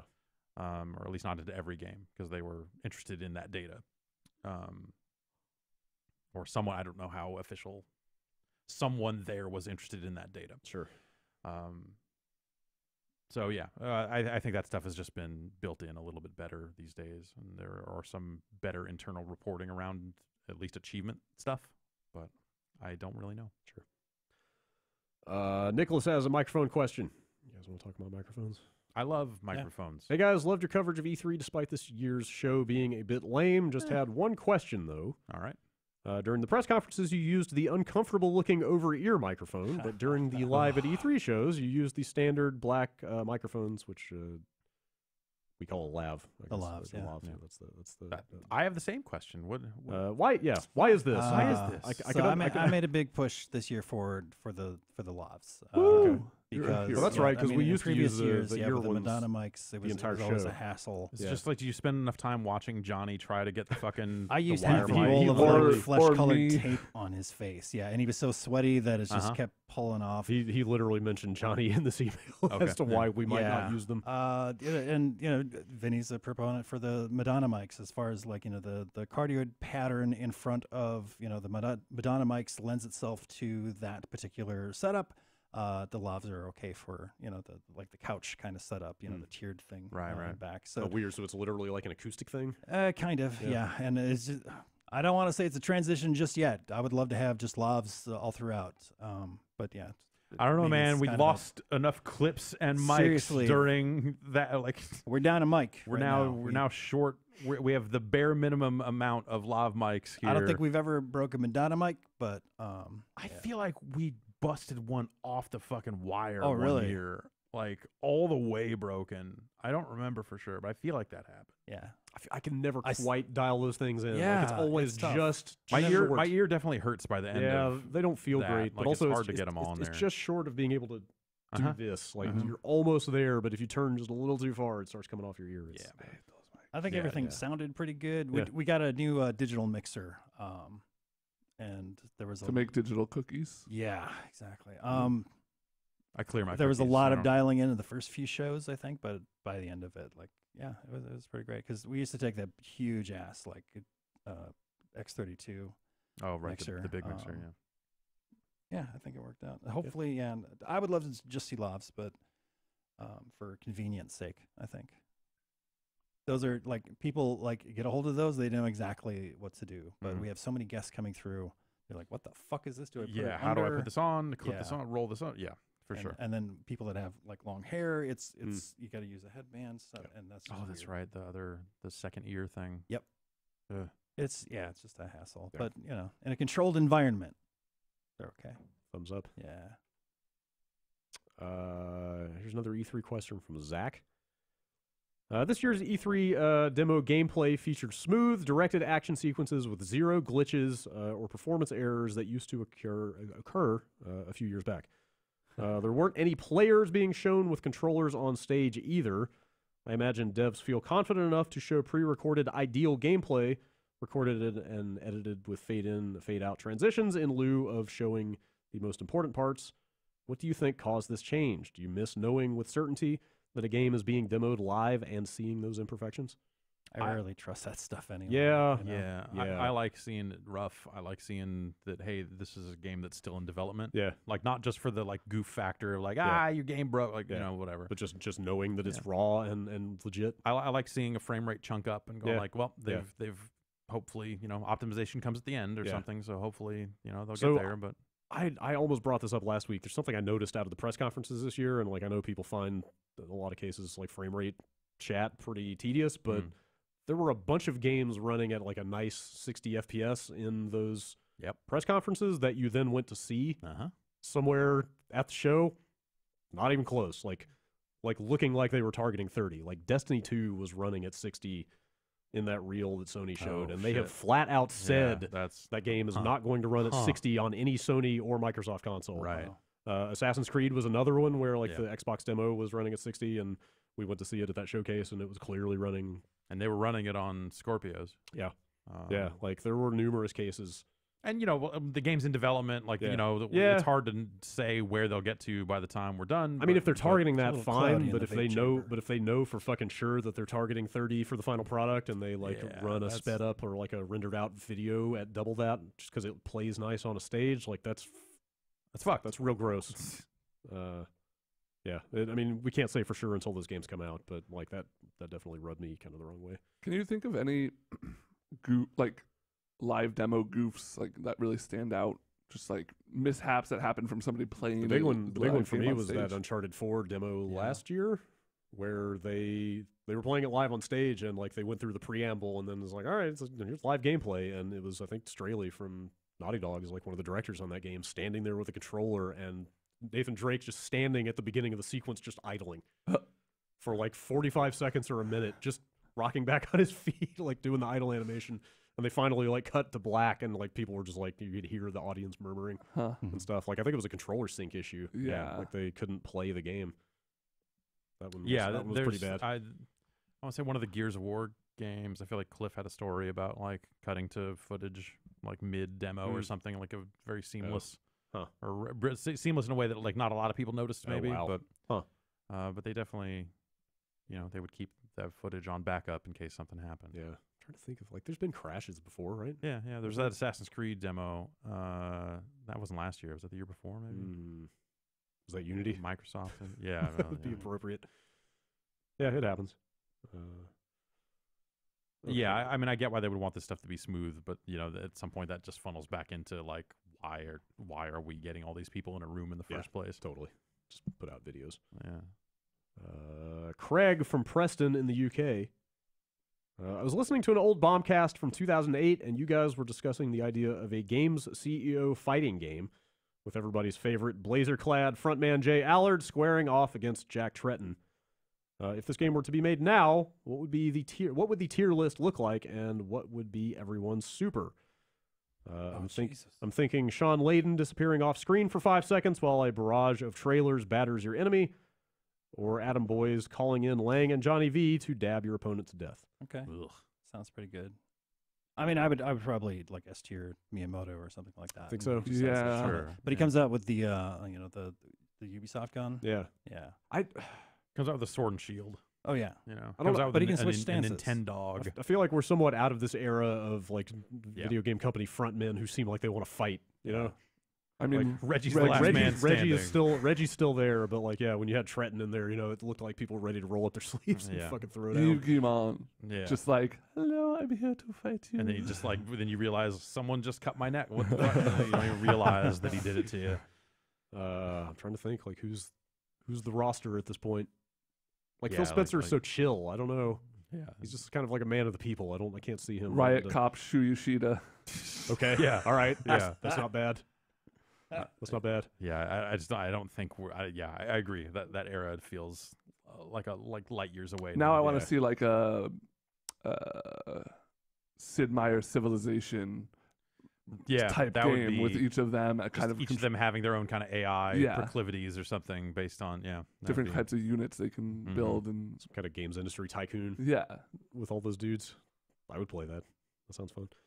All right, that's it for emails. Bombcast@giantbomb.com is where you send them. What do we got going on this week? We are. I am gonna start boning up on some VR games. I don't know Yeah. if we'll record that this week, but you brought in that PlayStation VR, so we're gonna look at some of that stuff. Yeah. And there's some Rift stuff that we're probably due to look at. Yeah, I gotta poke around. I don't know. A lot of people came out of there's a weekend beta for Echo Arena, which is What is that? it's the multiplayer. It's a Ready at Dawn game. It's a multiplayer component of Lost Arena, I believe. Lone Echo. Lone Echo, and then Echo Arena is the multiplayer part. These are all a lot of words. Yeah, I know.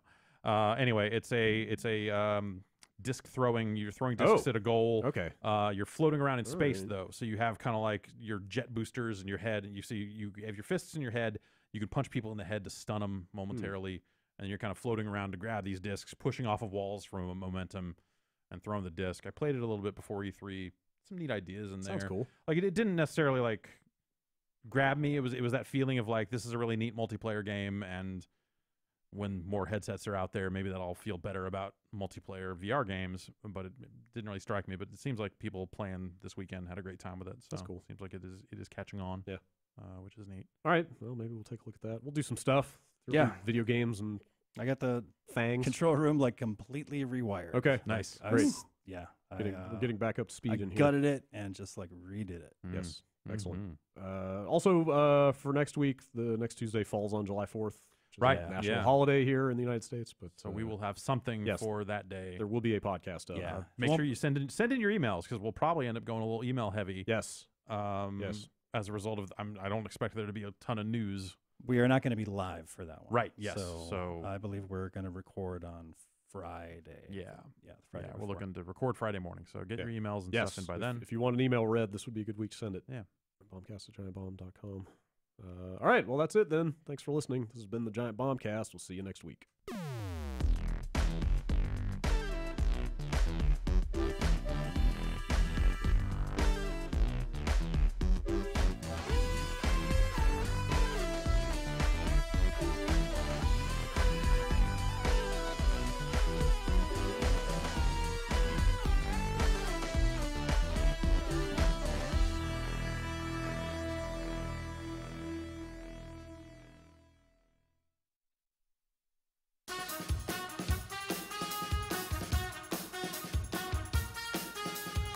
Looking to unsuck the experience of going to the dealership? Then Carvana can help. With Carvana, you can browse, buy, trade in, and finance your next vehicle online from the comfort of your home. Choose as soon as next day delivery, or pick up your vehicle from the world's first coin-operated car vending machine. And wave bye-bye to buyer's remorse with their 7-day money-back guarantee. Go to Carvana.com/Bombcast for the new way to buy a car.